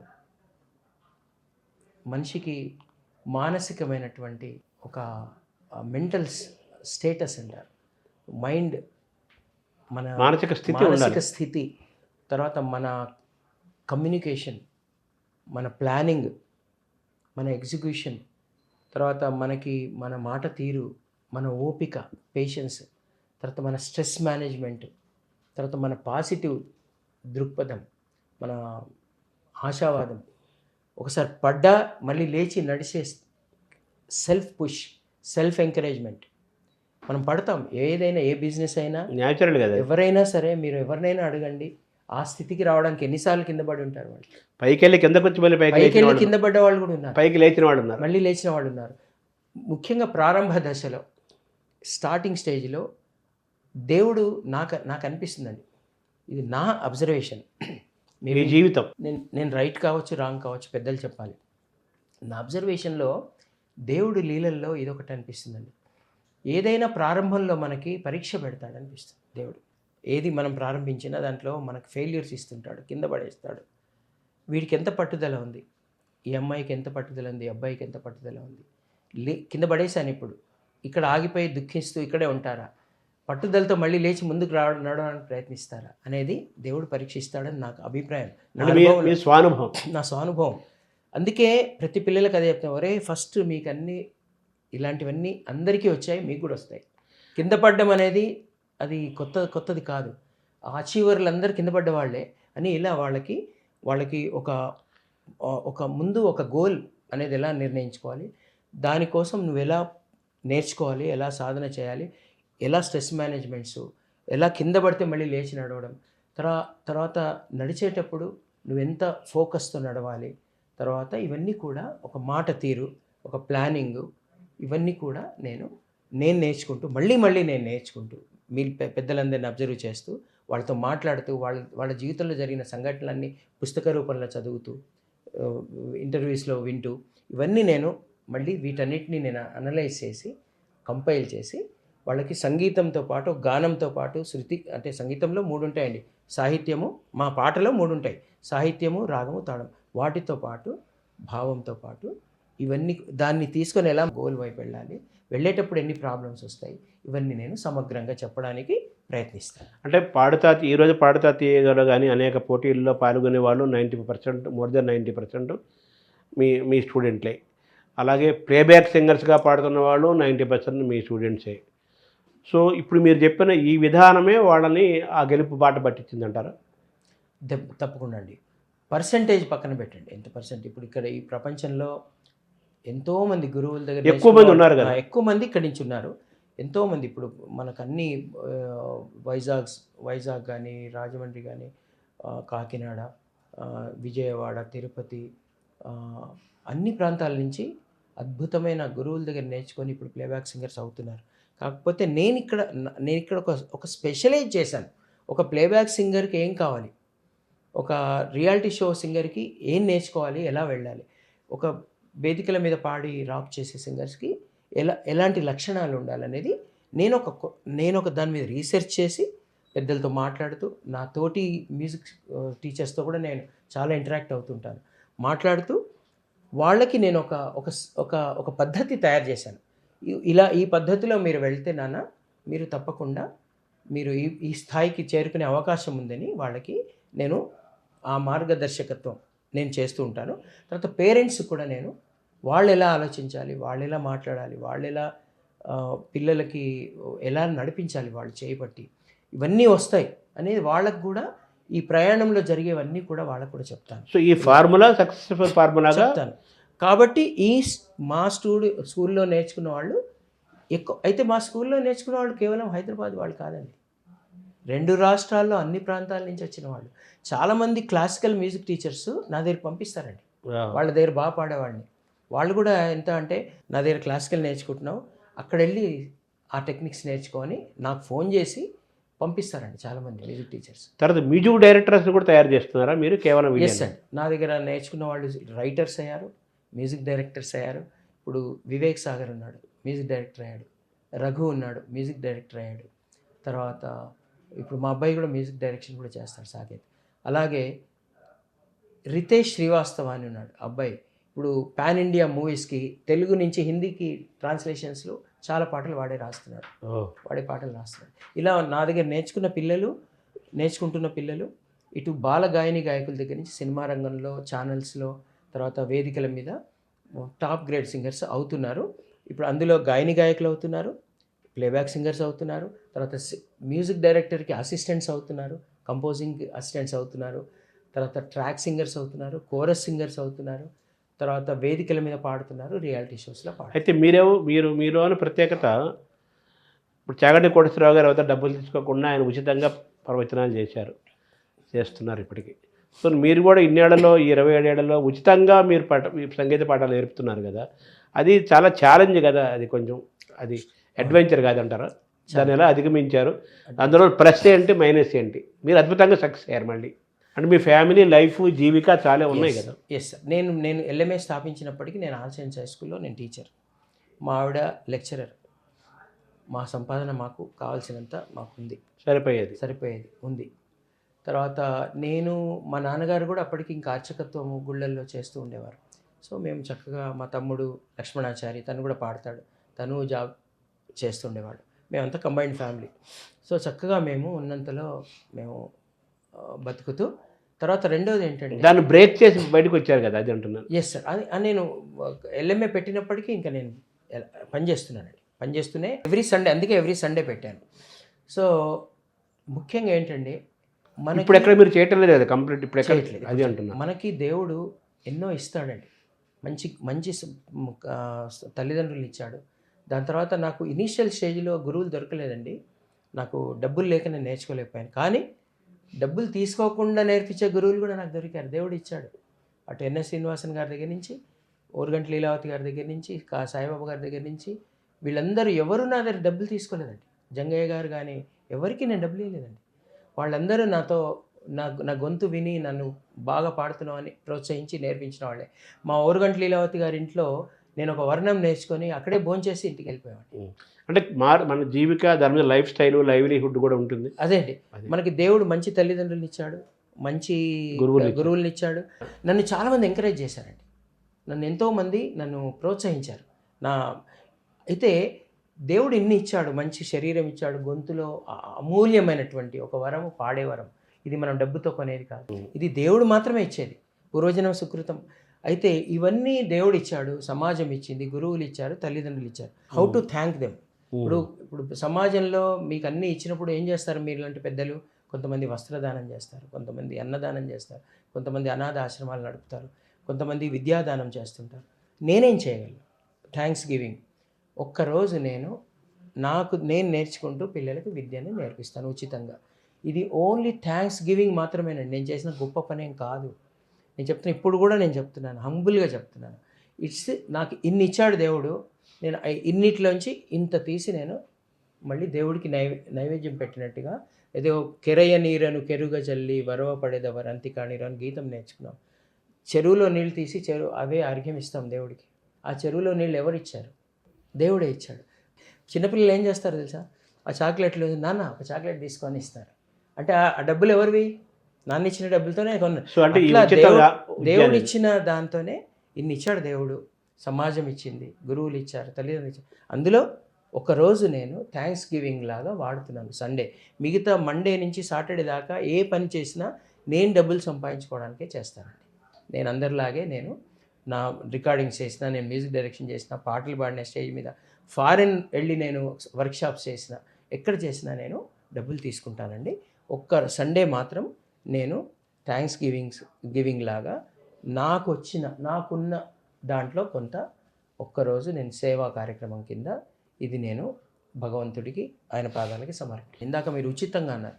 ఉచితంగా చెప్పాల్సిన అవసరం లేదండి, డబ్బులు తీసుకొనే చెప్పాలి. ఇప్పుడు మా సొంత తమ్ముడు సంగీతం నేర్పిస్తాడు, క్లాసికల్, మా ఇంట్లోనే. ఉచితంగా ఏం చెప్పడండి, డబ్బు తీసుకొని చెప్తాడు.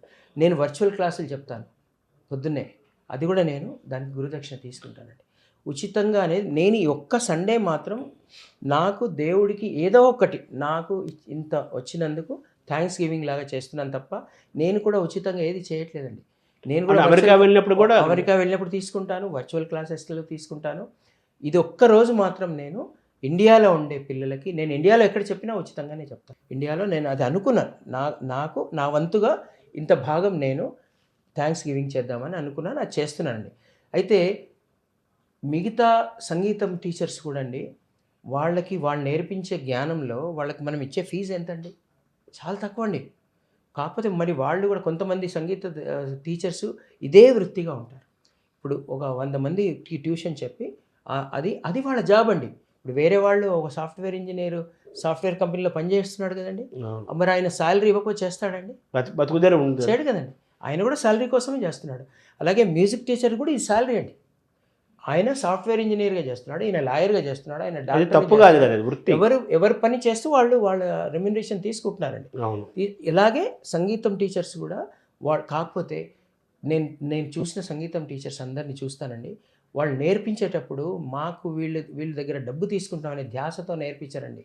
ఎంత డెడికేషన్తో నేర్పిస్తారంటే, ఒకళ్ళిద్దరు ఉండొచ్చండి ఎక్సెప్షనల్స్, బట్ 190 మంది టీచర్సు చాలా నా శిష్యుడు పైకి రావాలి, నా శిష్యురాలు గొప్ప గాయకులు అవ్వాలనే నేర్పిస్తారండి. నా చుట్టూ ఉన్న టీచర్స్ నాకు తెలుసండి, ఎంత అద్భుతంగా నేర్పిస్తారు వాళ్ళు. అంటే మీకు ఒక సొంత ఒక సంకల్పం నెరవేరింది కదా యాక్చువల్గా. ఇది మీరు చేస్తున్న ఆ ధర్మ మార్గంలో, మంచి మార్గంలో వెంట వల్ల కదా భగవంతుడు మీకు ఇచ్చాడని అనుకోవాలి. అంతే, భగవంతుడు ఇచ్చాడు, సమాజం ఇచ్చింది, గురువులు ఇచ్చారు, చాలామంది ఇచ్చారండి. అయితే దీనికి మాకు సొంత భవనం లేదండి. మీరు అడిగిన క్వశ్చన్ అదే అడుగుతున్నా. ఆన్సర్ చెప్తాను. మేము ఫస్ట్ జీవీఎస్ గారి ఇంట్లో చెప్పేవాళ్ళం, చిన్న వరండాలో. దాని తర్వాత సరిపోక మా one of the students Ashmit Singh అని మా స్టూడెంట్ ఉండేవాడు. వాళ్ళ ఇంట్లో పెద్ద కార్ షెడ్ ఉండేది. ఆ 2-3 కార్లు బయటకు పెట్టి అక్కడ ఒక జంపకాన వేసి అక్కడ చెప్పుకునేవాళ్ళం. అక్కడ చెప్తున్నప్పుడే జానకమ్మ గారు మా క్లాస్కి వచ్చారు. 5 నిమిషాలు చూసి వెళ్తామని వచ్చి సాయంత్రం దాకా ఉన్నారు క్లాస్లో. మా పిల్లలతో కలిసి భోంచేశారు అమ్మగారు. ఆవిడకి వేరే భోజనం అరేంజ్ చేశాం పైన. నథింగ్ డూయింగ్, నా తోటి గాయకులు వీళ్ళని ఆవిడ పిల్లలతో కూర్చొని వాళ్ళ బాక్సులోంచి తీసుకొని తిన్నారండి. ఆవిడ ప్లేట్లో పెట్టుకొని నువ్వేం తెచ్చావే అంటే ఇది ఎందుకు మళ్ళీ చెప్తున్నా అంటే వాళ్ళు అది కూడా వాళ్ళకి లెసనే అండి. మా పిల్లలకి ఒక బాలు గారిని చూసి, జానకి గారిని చూసి, వీళ్ళందరినీ చూసి నేర్చుకుంటారండి పిల్లలు. ఆ రోజు ఎంత నేర్చుకున్నారంటే జానకమ్మ గారు ఎక్కడి నుంచి ఒక సరస్వతి అమ్మవారు అలా కొండమించి ఆలయంలోంచి అలా నడుచుకుంటూ మా ఇన్స్టిట్యూట్కి వచ్చారు. వచ్చి ఊరికే 2 నిమిషాలు చూసి ఆశీర్వదించి వెళ్ళలేదు. వాళ్ళతో కూర్చొని వాళ్ళని ఏం సంబోధించారంటే, ఒరేయ్ మీరంతా నా తోటి గాయకులు రా అన్నారు అని వాళ్ళతో కలిసి అంటే అలా. దాని తర్వాత ఒక పార్కులో చెప్పేవాడిని. దాని తర్వాత మన ఏఎంఎస్ కాలేజ్ అని ఉందండి ఉస్మానియా యూనివర్సిటీలో. అక్కడ మాకు ఒక ప్లేస్ దొరికింది. అలా ఎన్నో ఏళ్ళు అక్కడ నేర్పించామండి. తర్వాత మేము సొంత భవనం కట్టుకోవాలనే సంకల్పం మాకు వచ్చింది.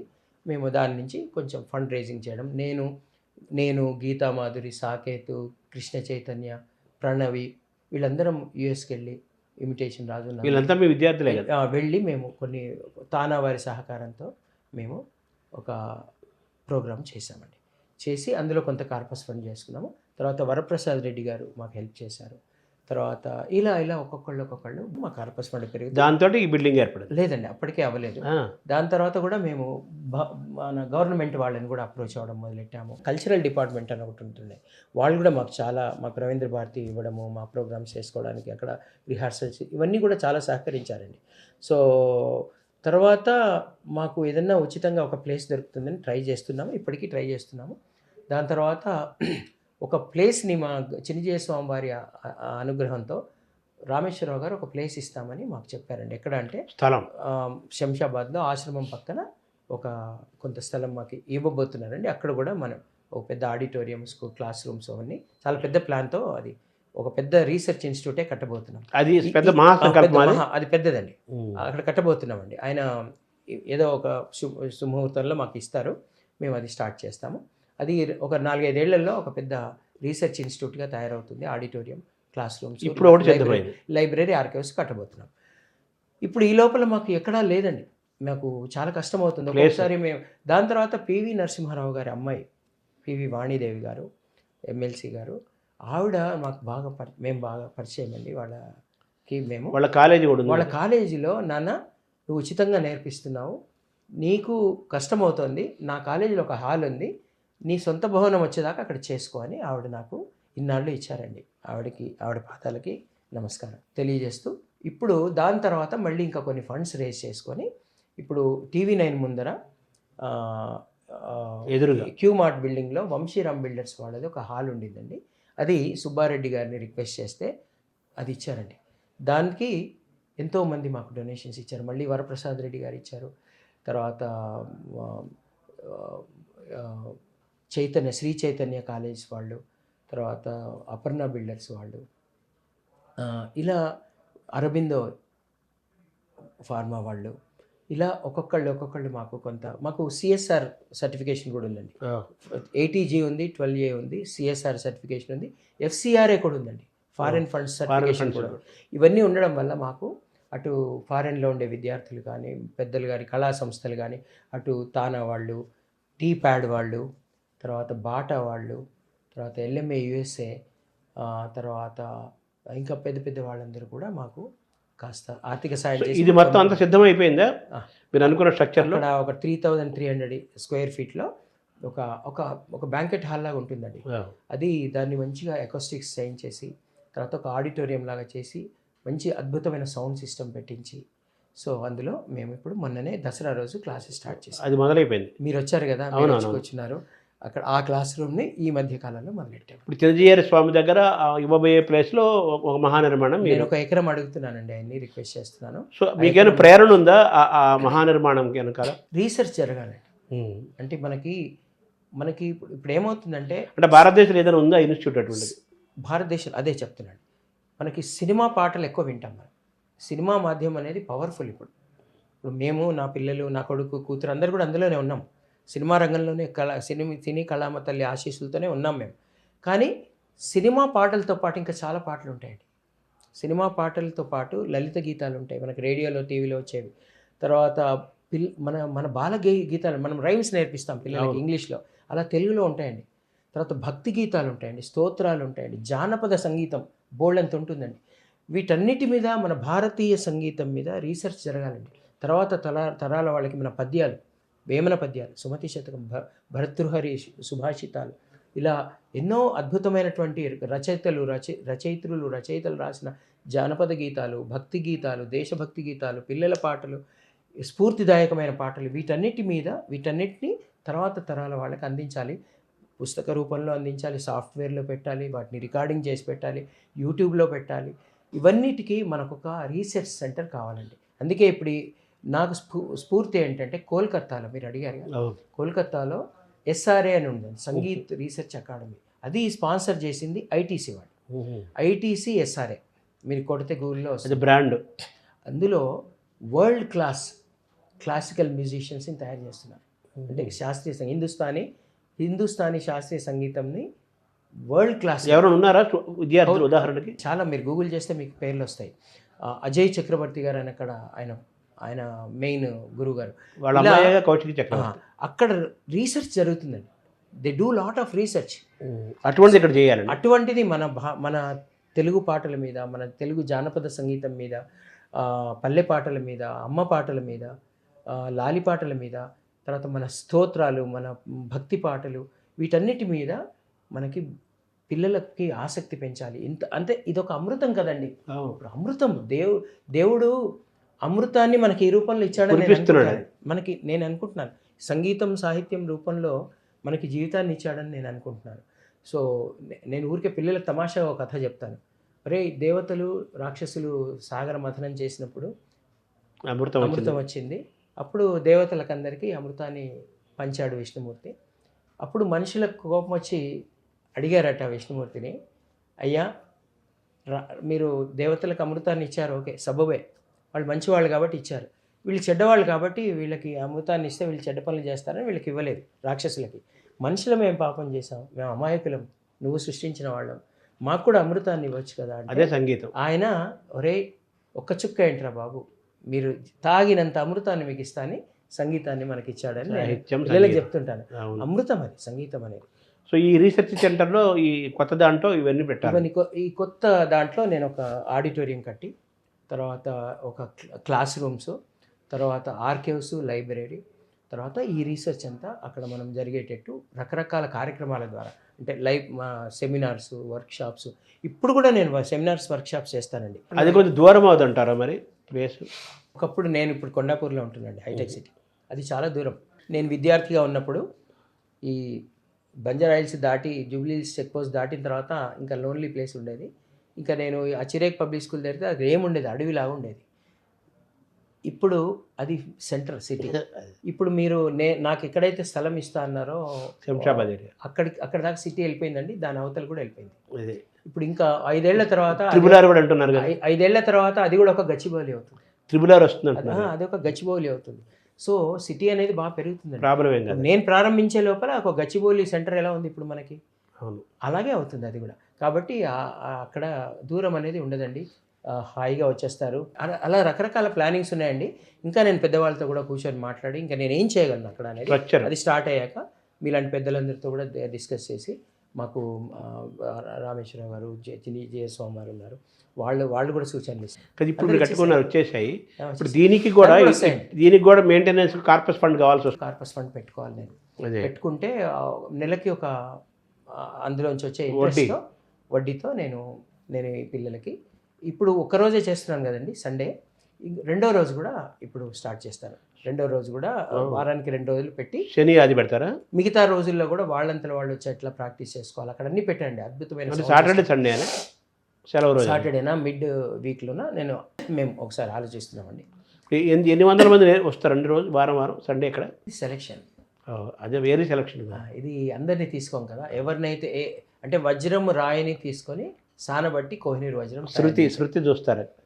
అంటే పుట్టుకతోనే ఈ స్కిల్ ఈ పర్టికులర్ ఒకవేళ ఈ స్కిల్ నా దగ్గర ఆడిషన్స్కి వచ్చిన వాళ్ళు గొంతులో శృతి లేని వాళ్ళని కూడా డిస్కరేజ్ చేయనండి. వాళ్ళకి చెప్తాను సంగీతం నేర్చుకోవచ్చు, సంగీతం అందరూ నేర్చుకోవచ్చు. ఒక వైలిన్ నేర్చుకోమ్మా, ఒక వీణ వీణ నేర్చుకో, వైలిన్ నేర్చుకో, తబలా నేర్చుకో, జాజ్ డ్రమ్స్ నేర్చుకో, గిటార్ నేర్చుకో, ఫ్లూట్ అని వాళ్ళకి నేను మోటివేట్ చేసి పంపిస్తానండి. అట్లా నాకు గానంలో సెలెక్ట్ అవ్వని వాళ్ళు వేరే చోట నేనే మళ్ళీ గురువుల్ని చూపిస్తాను. అలా వెళ్ళి మంచిగా అన్ని ఇన్స్ట్రుమెంట్స్ నేర్చుకుంటూ కూడా సంగీతం నేర్చుకుంటున్న వాళ్ళు ఉంటారు.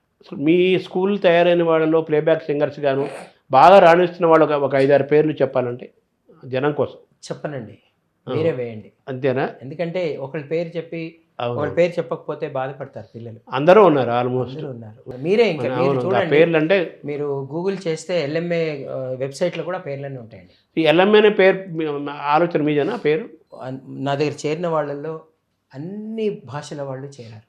కాబట్టి ఏం చేద్దామని లిటిల్ మ్యూజిషియన్స్ అకాడమీ అని పెట్టాము. లిటిల్ మ్యూజిషియన్స్ చిన్నపిల్ల లిటిల్ మ్యూజిషియన్స్ అకాడమీ బుజ్జిగాళ్ళంతా. సో పెట్టి తర్వాత వరప్రసాద్ రెడ్డి గారు ఒట్టి ఇంగ్లీష్ పేరే ఉంది రామాచారి, ఏదన్నా పెట్టాలి మనం భారతీయ సంబంధమైన పేరు కూడా ఒకటి ఆలోచించని ఆయనే సూచించారు. బాలగాంధర్వం అని వరప్రసాద్ రెడ్డి గారు, బాలుగారు దాన్ని బలపరిచి దానికి లిటిల్ మ్యూజిషియన్స్ అకాడమీ బాలగాంధర్వం అని రిజిస్టర్ చేశామని. మనకి రిజిస్ట్రేషన్ కూడా అదే ఉంటుంది. ఇప్పుడు LMA బాలగాంధర్వం అని ప్రసిద్ధిగాంచింది ఆ పేరు. ఒక్కొక్క బ్యాచ్లో 150 మంది వస్తారు, 2 బ్యాచ్లు వస్తాయి, ఒక 300 పైన వచ్చి నేర్చుకుంటారు. ఓవరాల్గా ఎంతమంది విద్యార్థులు మీద ఇప్పటిదాకా నేర్చుకున్నారు? ప్రస్తుతం మీ దగ్గర ఎంతమంది విద్యార్థులు ఉన్నారు? ఇండియా కానీ అబ్రాడ్ కానీ వేలల్లో ఉంటారా? ఉండొచ్చండి, నేను అసలు లెక్కలు పెట్టలేదు. తర్వాత ఇంకొకటి గణాంకాలు వేసుకోలేదు. సినిమా పాట అసలు నేర్చుకోవాలా? మామూలు మన చిన్నప్పుడు రేడియోలోనూ ఎక్కడ వినపడుతుంటే మనం నేర్చుకొని బ్రహ్మాండంగా పాడేవాళ్ళం కదా యాజ్ ఇట్ ఈజ్గా. సినిమా పాటకు ఇంత శిక్షణ అవసరమా? సినిమా పాట నేర్చుకొని నేను కూడా బ్రహ్మాండంగా పాడేవాడిని అండి ఊర్లో. ఇక్కడికి వచ్చాక తెలిసింది ఎంత ఫాల్స్ పాడుతున్నానని.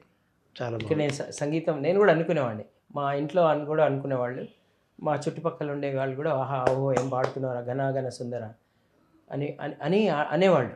కానీ హైదరాబాద్కి వచ్చాక ఇక్కడ నేను వచ్చినప్పటికీ పాడుతున్న గాయకులను చూశాక ఓ పాటలో ఎన్ని ఉంటాయి. తర్వాత అర్థమైంది ఏంటంటే ఏ పాట అయినా సరే అండి, ఏ పాట అయినా ఈ ప్రపంచంలో పాడే ఏ పాట అయినా మనకి శాస్త్రీయ సంగీతంలో ఏదో ఒక రాగం మీద ఆధారపడి ఉంటుంది. మన సినిమా పాటల్లో శాస్త్రీయమైన సంగీతంలో శాస్త్రీయమైన రాగాలనే తీసుకొని పాటలుగా అద్భుతంగా సూపర్ హిట్ అయ్యి పాత తరంలో 3-4 చాలా ఏళ్ల నుంచి కూడా శాస్త్రీయ రాగాలనే తీసుకొని అద్భుతంగా ఎప్పుడు పాత కోదండపాణి గారి దగ్గర నుంచి ఆదినారాయణ గారి దగ్గర నుంచి తమన్ గారి వరకు నడుస్తుంది కదా శాస్త్రీయ ఆ రాగం సినిమా పాటగా ఎంత అద్భుతంగా ఒదిగింది, ఎంత గొప్పగా అది కొన్ని రాగాలు ఉదాహరణతో. తప్పకుండా అండి, అది ఈ ప్రోగ్రామ్ అసలు స్పెషల్గానే చేయొచ్చు, ఒక ఎపిసోడ్ అంతా ఇదే చేయొచ్చు. అంతా మన ప్రతి సంగీత దర్శకులు కూడా మన భారతీయ సంగీత శాస్త్రీయ ఇటు కర్ణాటక సంగీతం, అటు హిందుస్థానీ సంగీతం, అటు జానపద సంగీతం అన్నిట్లోంచి కూడా సారాన్ని తీసుకొని అద్భుతమైన పాటల్ని కంపోజ్ చేశారు. ఎందుకంటే మన సంగీత దర్శకులకి అన్నిట్లో అవగాహన ఉంటుంది. ఇప్పుడు మ్యూజిక్ డైరెక్టర్స్ ఉన్నారు కదా, వాళ్ళకి కర్ణాటక సంగీతం, Hindustani, western music, folk music ఇవన్నిటి మీద కూడా బాగా అవగాహన ఉండి చేసిన వాళ్ళు. ఒక 5-6 రాగాలు తీసుకొని ఫర్ ఎగ్జాంపుల్ 5-6 రాగాలు తీసుకొని ఎక్స్ప్లెయిన్ చేయండి. కళ్యాణిలోనే ఎన్ని ఉంటాయి చూడండి, కళ్యాణి, మోహన, హిందోళ ఇలాంటివి ఉన్నాయి కదా బాగా. మీకు చెప్తాను, మాధుర్య ప్రధానమైనవి. కళ్యాణి రాగం సరిగమప పదని సనిద పమగరిగని నిరిగమప రే, ఇది కళ్యాణం. సలలిత రాగ సుధా రససారం సర్వకళామయ నాట్య విలాసం పాడనా వాణి కళ్యాణిగా జోరు మీదున్నావు తుమ్మెదా ఈ జోరెవరి కోసమే తుమ్మెదా. అలాగే తోటలో నారాజు తొంగి చూసెను నాడు నీటిలో ఆరాజు నీడ నవ్వెను నేడు కుడి ఎడమైతే పొరపాటు లేదోయ్ ఓడిపోలేదోయ్.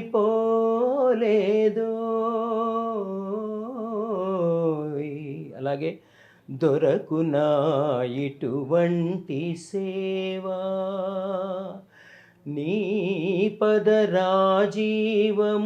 చేరు నిర్వాణ సోపానమధిరోహణము సేయు త్రోవ దొరకునా ఇటువంటి సేవా. ఇవన్నీ కళ్యాణి రాగం. మనసున మల్లెల మాలలుగేనే ఎన్ని చేశారండి కళ్యాణి రాగంలో. ఇది కళ్యాణి. మోహన తీసుకుంటే హే కృష్ణ ముకుంద మురారే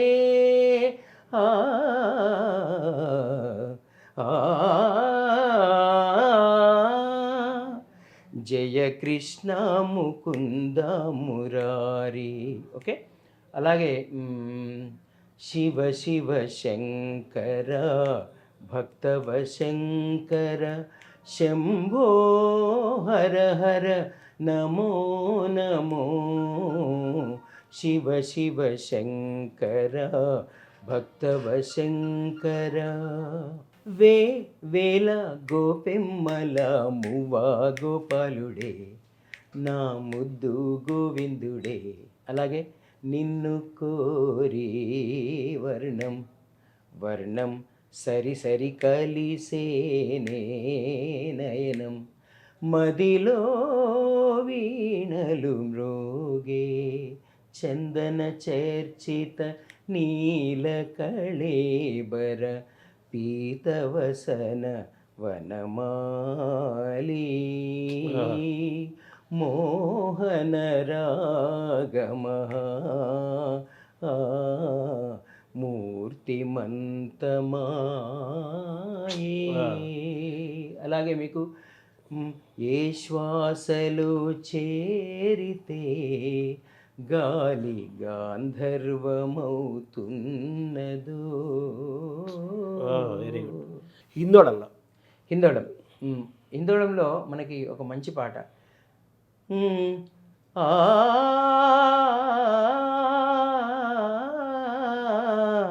గుర్తుపెట్టండి. ఏం పాట ఇది?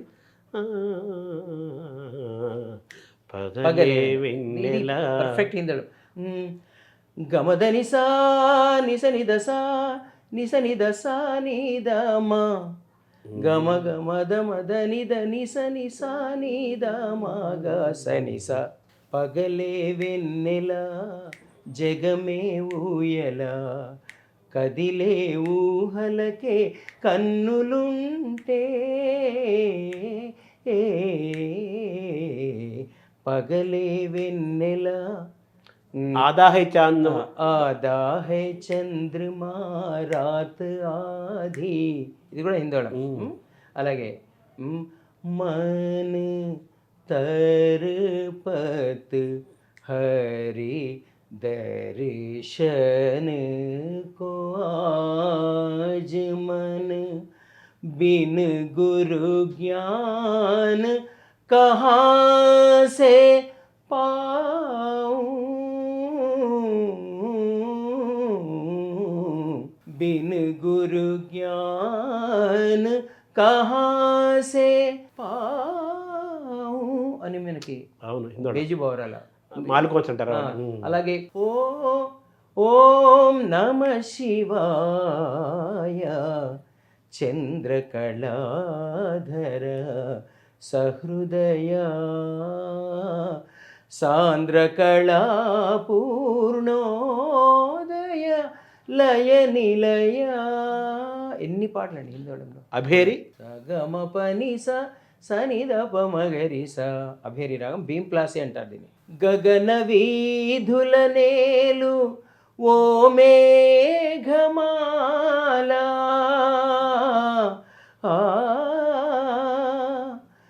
మా ఊరి గుడిపైన మసలి వస్తున్నావా,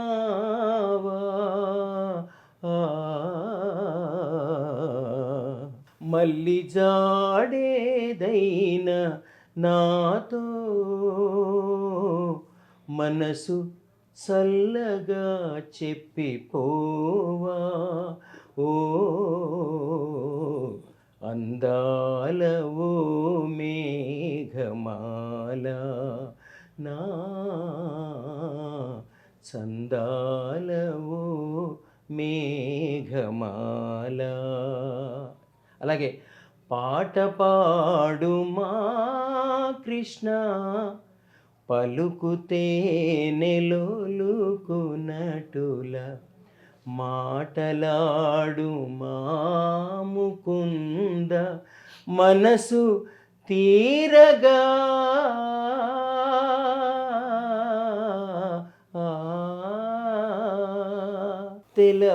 తెలవారదేమో స్వామి, నీ తలపుల మునుకలో అలసిన దేవేరి అలమేలు మంగకు,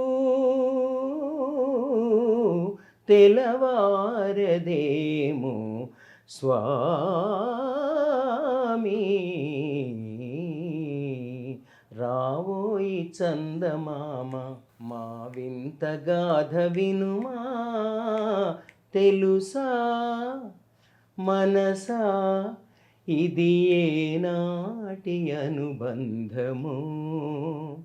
ఈ మధ్యకాలంలో ఒక పాట, కొత్త లేటెస్ట్ సాంగ్లో కూడా అభేరి ఉపయోగించారు. అభేరి ఆధారం స స ని స స ని స స ని స స ని స ని గా ని స స స స గ గ గ గ మ ప మ గ రి స ని గా ని స స ప ప ప ప ప మ మ మ మ మ గ గ మ ప మ గ మ మ స స గ గ గ గ మ ప మ గ రి స ని గా ని స స.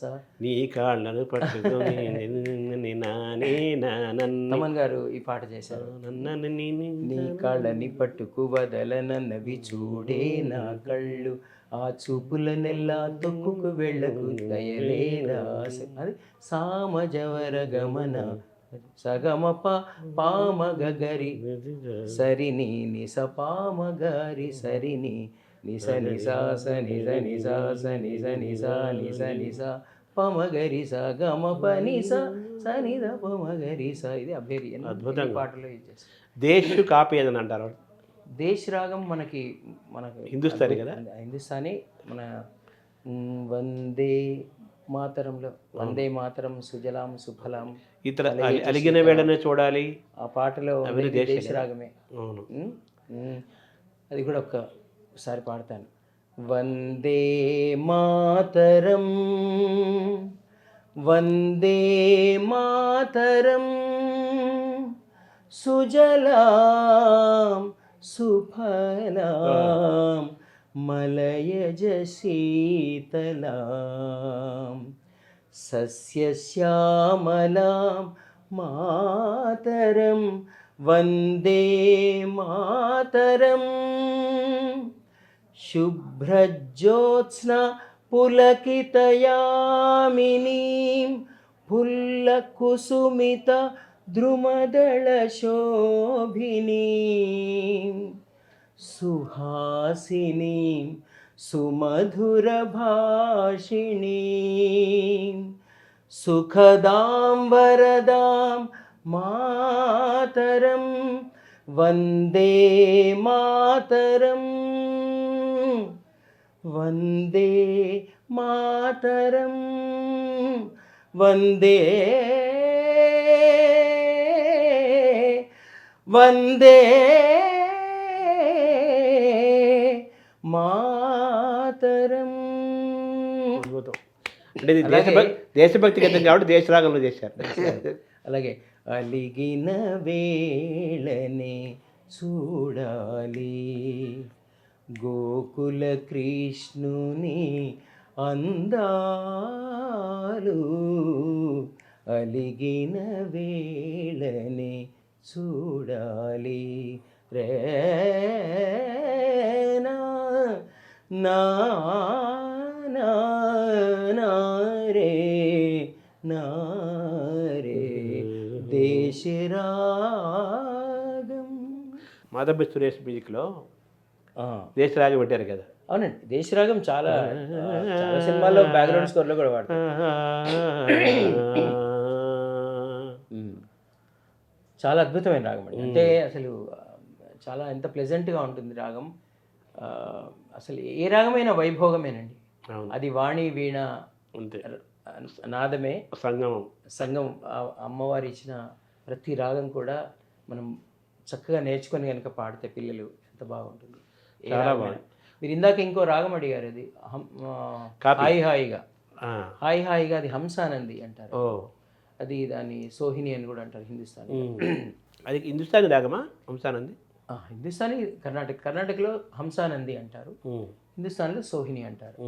సా స గా గ మా దా ని ద రి సా సారి ని స ద ని ని సారి సరి స ని స ని ద మా దా ని ద ని ద మ ద మ గ గ మ గ మ ద మ ద ని స ని ద మ గ రి స స గ మ ద ని ద ని ద మ గ మ గ రి స ని రి ని రే గ మ ద ని రే.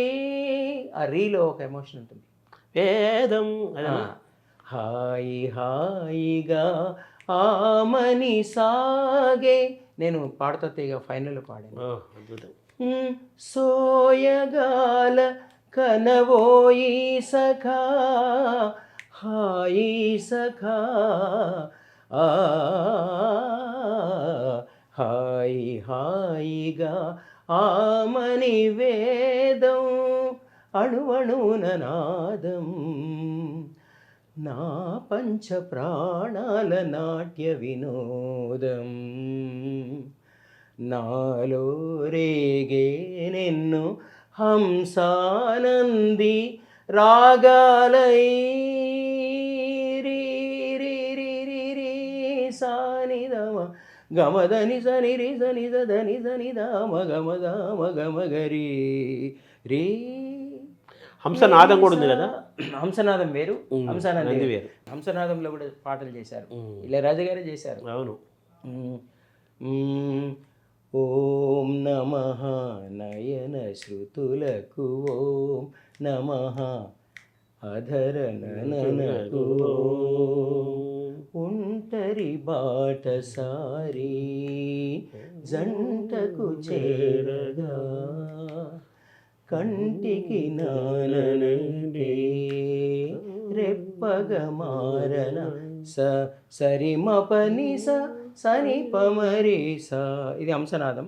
బంటు రీతి కొలువు ఇయ్యవయ్య రామా, అది హంసనాదం. అది శాస్త్రీయ కీర్తన.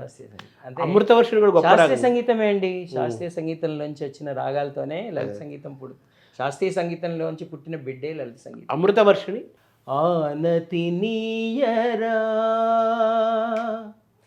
హరా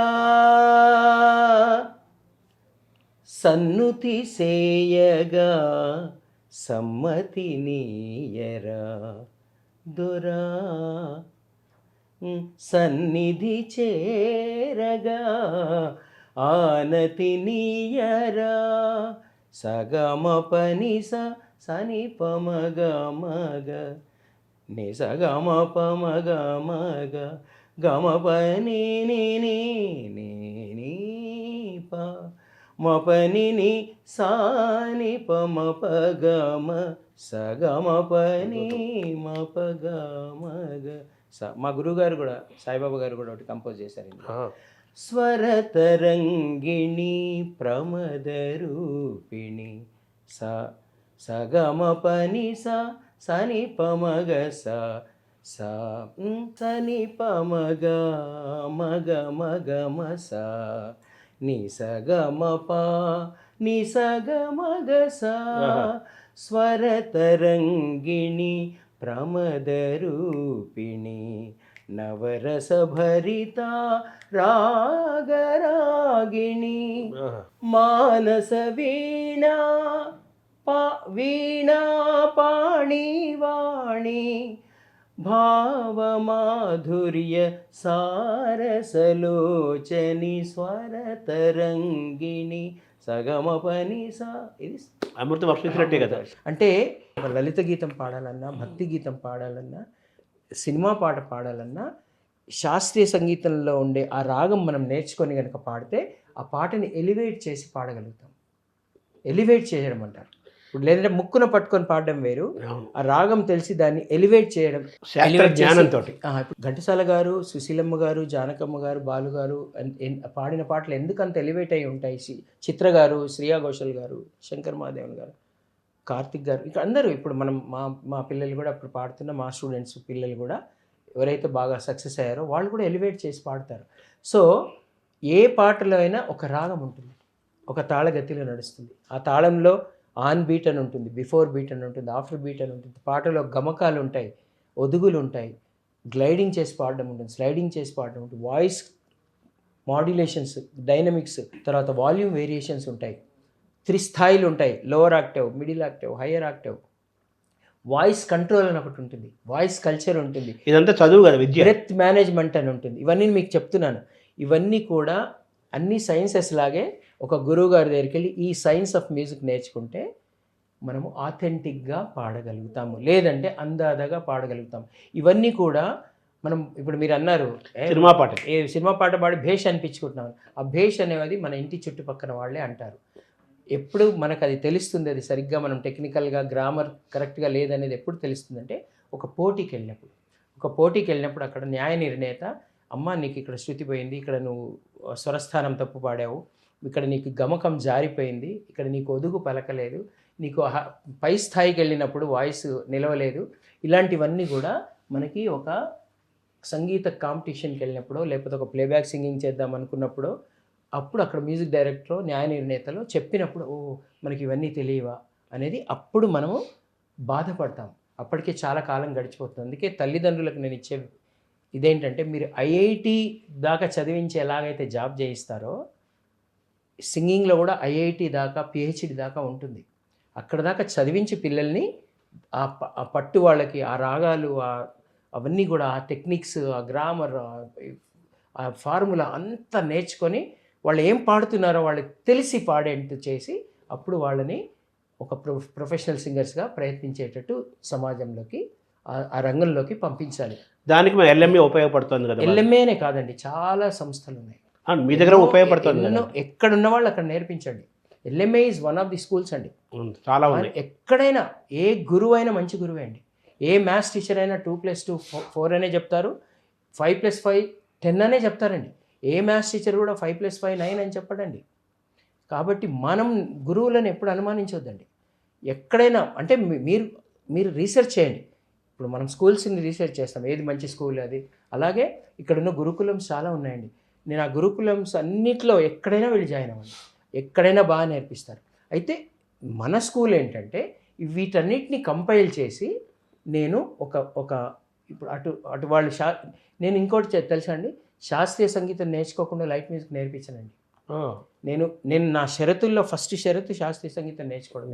నువ్వు శాస్త్రీయ సంగీతం గీతాల దాకా అయిపోయిన వాళ్ళే తీసుకుంటాను నేను. మినిమం గీతాల దాకా అయిపోకుండా నేను టెస్ట్ చేసేది ఎక్కడ తెలుసా అండి, ఒక దాటి స్వరం పాడమ్మా అంటాను, జంట స్వరం పాడు అంటాను. ఏ గీతం నేర్చుకున్నావు, ఈ గీతం పాడమ్మా, మోహన గీతం పాడు, శంకరాభరణం గీతం పాడు అని అంటాను. స్వరం పాడు, సాహిత్యం పాడు, అలంకారం పాడు, జంపెతాళం పాడు అని ఈ టెస్ట్ చేసి తీసుకుంటానండి నేను. ఎందుకంటే అలా నా దగ్గరకు వచ్చాక కూడా అండి అక్కడ మానొద్దని చెప్తాను.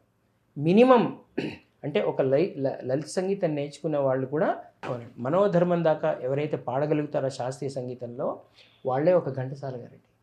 సో మీ ఇన్స్టిట్యూట్కి మిగతా క్లాసికల్ వోకలిస్టులు, అలాగే సినిమా పెద్దవాళ్ళు, మ్యూజిక్ డైరెక్టర్స్ కూడా వస్తున్నారు కదా, నేర్పుతున్నారు. విజిటింగ్ అందరూ వస్తున్నారు. నేను అందరిని రిక్వెస్ట్ చేస్తాను రమ్మని. వచ్చి మీరు ఆశీర్వదించండి మమ్మల్ని అంటే వస్తున్నారండి.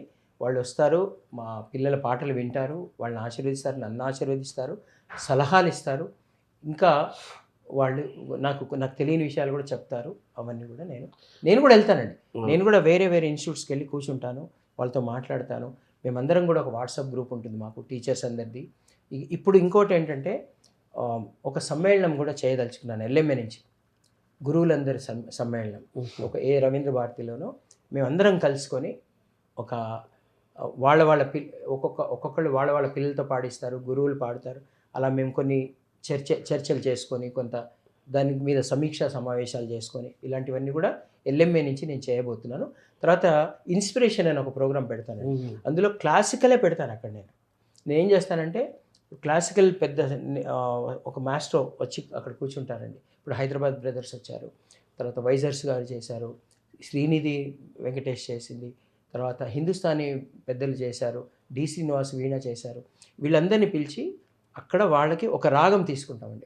ఒక పేరెంట్ రాగా తీసుకుంటాం, ఒక మేళకర్త రాగం తీసుకొని ఆ రాగం యొక్క విశేషాలన్నీ వాళ్ళు చెప్తారు, నేర్పిస్తారు పిల్లలకి. నేర్పించి దాని డెప్త్, దాంట్లోంచి ఏమేమి రాగాలు, జన్య రాగాలు వచ్చాయి. తర్వాత నేనేం చేస్తాను, పక్కన కూర్చొని ఇగో ఈ రాగం గురువు గారు చెప్పారు కదా, ఇది మనం ఇక్కడ వాడాం, ఇన్స్పిరేషన్ అంటారు, ఇది ఇక్కడ వాడాం మనం. ఇప్పుడు వీళ్ళు హంసానంది అనే రాగం గురువుగారు చెప్పారు, హంసానందిని మనం ఇక్కడ వాడాం. హాయి హాయిగా మని సాగే మన లైట్ మ్యూజిక్లో వాడకం జరిగింది. సోయగాలగనవోయి సఖా హాయి సఖా గమ గమద మదని దని దమగరిస ఇక్కడ వాడామని. వేదం అణువణువున నాదం నా పంచ ప్రాణాల నాట్య వినో. చూడండి, నేను ఇందాక చెప్పాను కదా, గమకాలు, ఒదుగులు అన్నీ ఉన్నాయి, తారస్థాయి, మంద్రస్థాయి, మధ్యస్థాయి, ఇవన్నీ చెప్పాను కదా. మీరు ఇవన్నీ గా నీ చూడండి, గా ఎక్కడుంది, గా తారస్థాయిలో ఉంది, మా నుంచి నీకి డైరెక్ట్గా వస్తున్నాం, అదే దాటిస్వరం. అవును, అంటే వాళ్ళకి శాస్త్రీయ సంగీతం ఎందుకు నేర్చుకోవాలి, application of classical music on a song ఇలా ఉంటుందిరా అని చెప్తాం. ఇప్పుడు నీకు ఈ హంసానంది రాగము నేర్చుకోవాలి, దాటిస్వరము నేర్చుకోవాలి. చూడండి, గామా నీ గమగస మగస గస నీ సా. చూడండి, నీ ఇందులో చూడండి మనకు స్లైడ్ అండ్ గమకం రెండు ఉన్నాయి. నీ సా గ్లైడింగ్ ఉంది, నిదమగా వేదం ఆ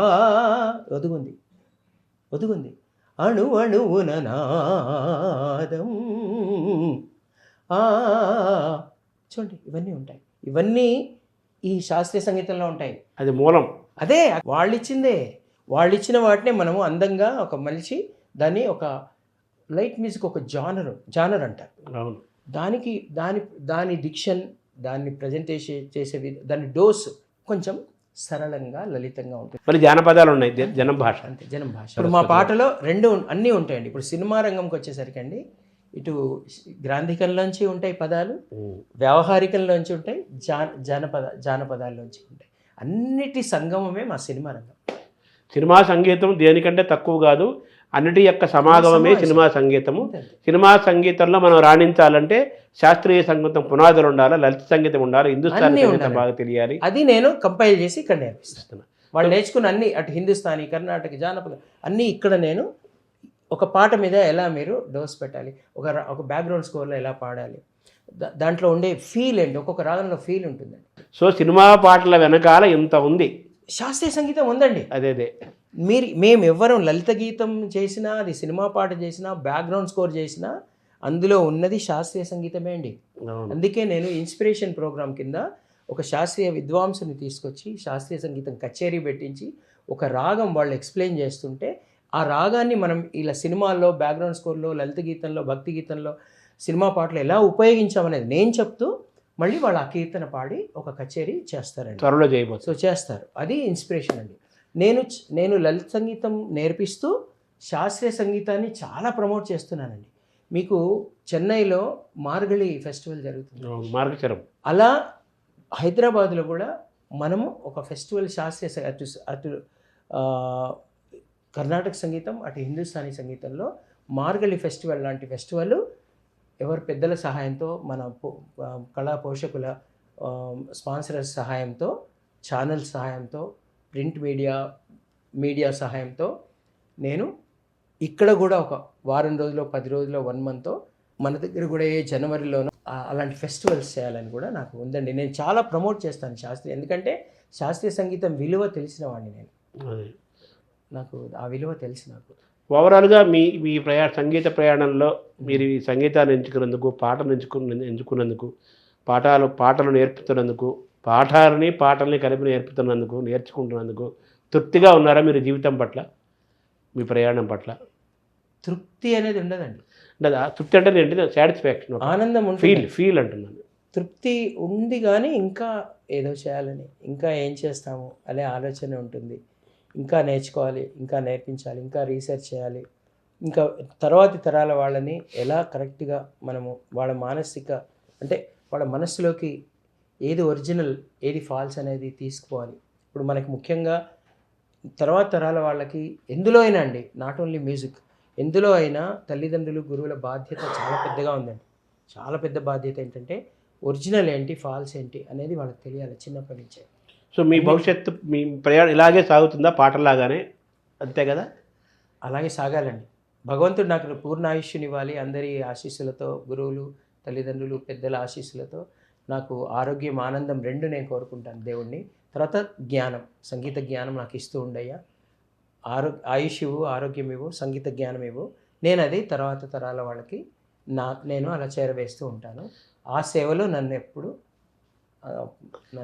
పాటలాగా సాగించు అని నేను రోజు భగవంతుని దండం పెట్టుకుంటాను. అలాగే అందరూ బాగుండాలి. ఈ మన భారతీయ సంగీతం, మన భారతీయ కల్చర్, భారతీయ సంస్కృతి, మన భాషలు అంటే మన తెలుగుకి వచ్చేసరికి మన తెలుగు భాష, మన తీయని తెలుగు భాష పిల్లలకి నేను భాష ముందు నేర్పిస్తాను.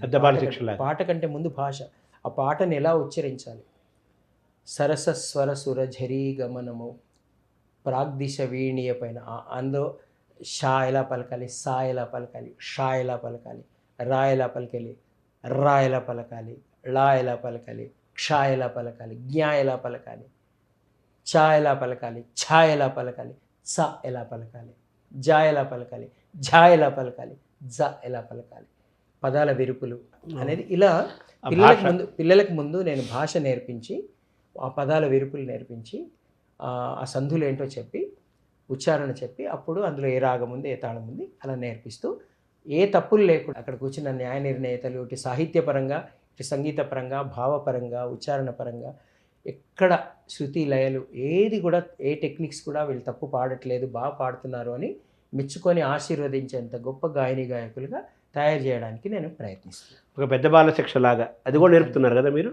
సాహిత్య విలువ లేని పాట ఎప్పుడు నిలవదండి, నిలవదు. సాహిత్య విలువ ఉంటేనే నిలుస్తుంది పాట. తర్వాత ఆ పాటలాగా సాగాలి, ఒకసారి ఆ పల్లవి అనుకొని మనం సంపూర్ణ శుభం పలుకుదాం. మాదొక పాట ఉందండి, నేను పాట మీద చేశాను. సరిగమ పదని స్వరాలే మది పాడే, జనన జనన లయ గతిలో తనువాడే, స్వరతాళ సంగమమీ గీతము, హృదయాల రవళించు సంగీతము, సదమనిదమరిస. ఇది కలగ గారు రాసిన పాట. అలాగే ఇదే పాట ప్రతి చోట ఇలాగే పాడుకుంటాను, పలుకలేని తలపులన్నీ పాటలో దాచుకుంటాను. అలాగే ప్రతి రాత్రి వసంత రాత్రి, ప్రతి గాలి పైరగాలి, బ్రతుకంతా ప్రతి నిమిషం పాటలాగా సాగాలి, పాటలాగా సాగాలి, పాటలాగా సాగాలి. సర్వే జనా సుఖినో భవంతు, లోకా సమస్తా సుఖినో భవంతు. నమస్కారం.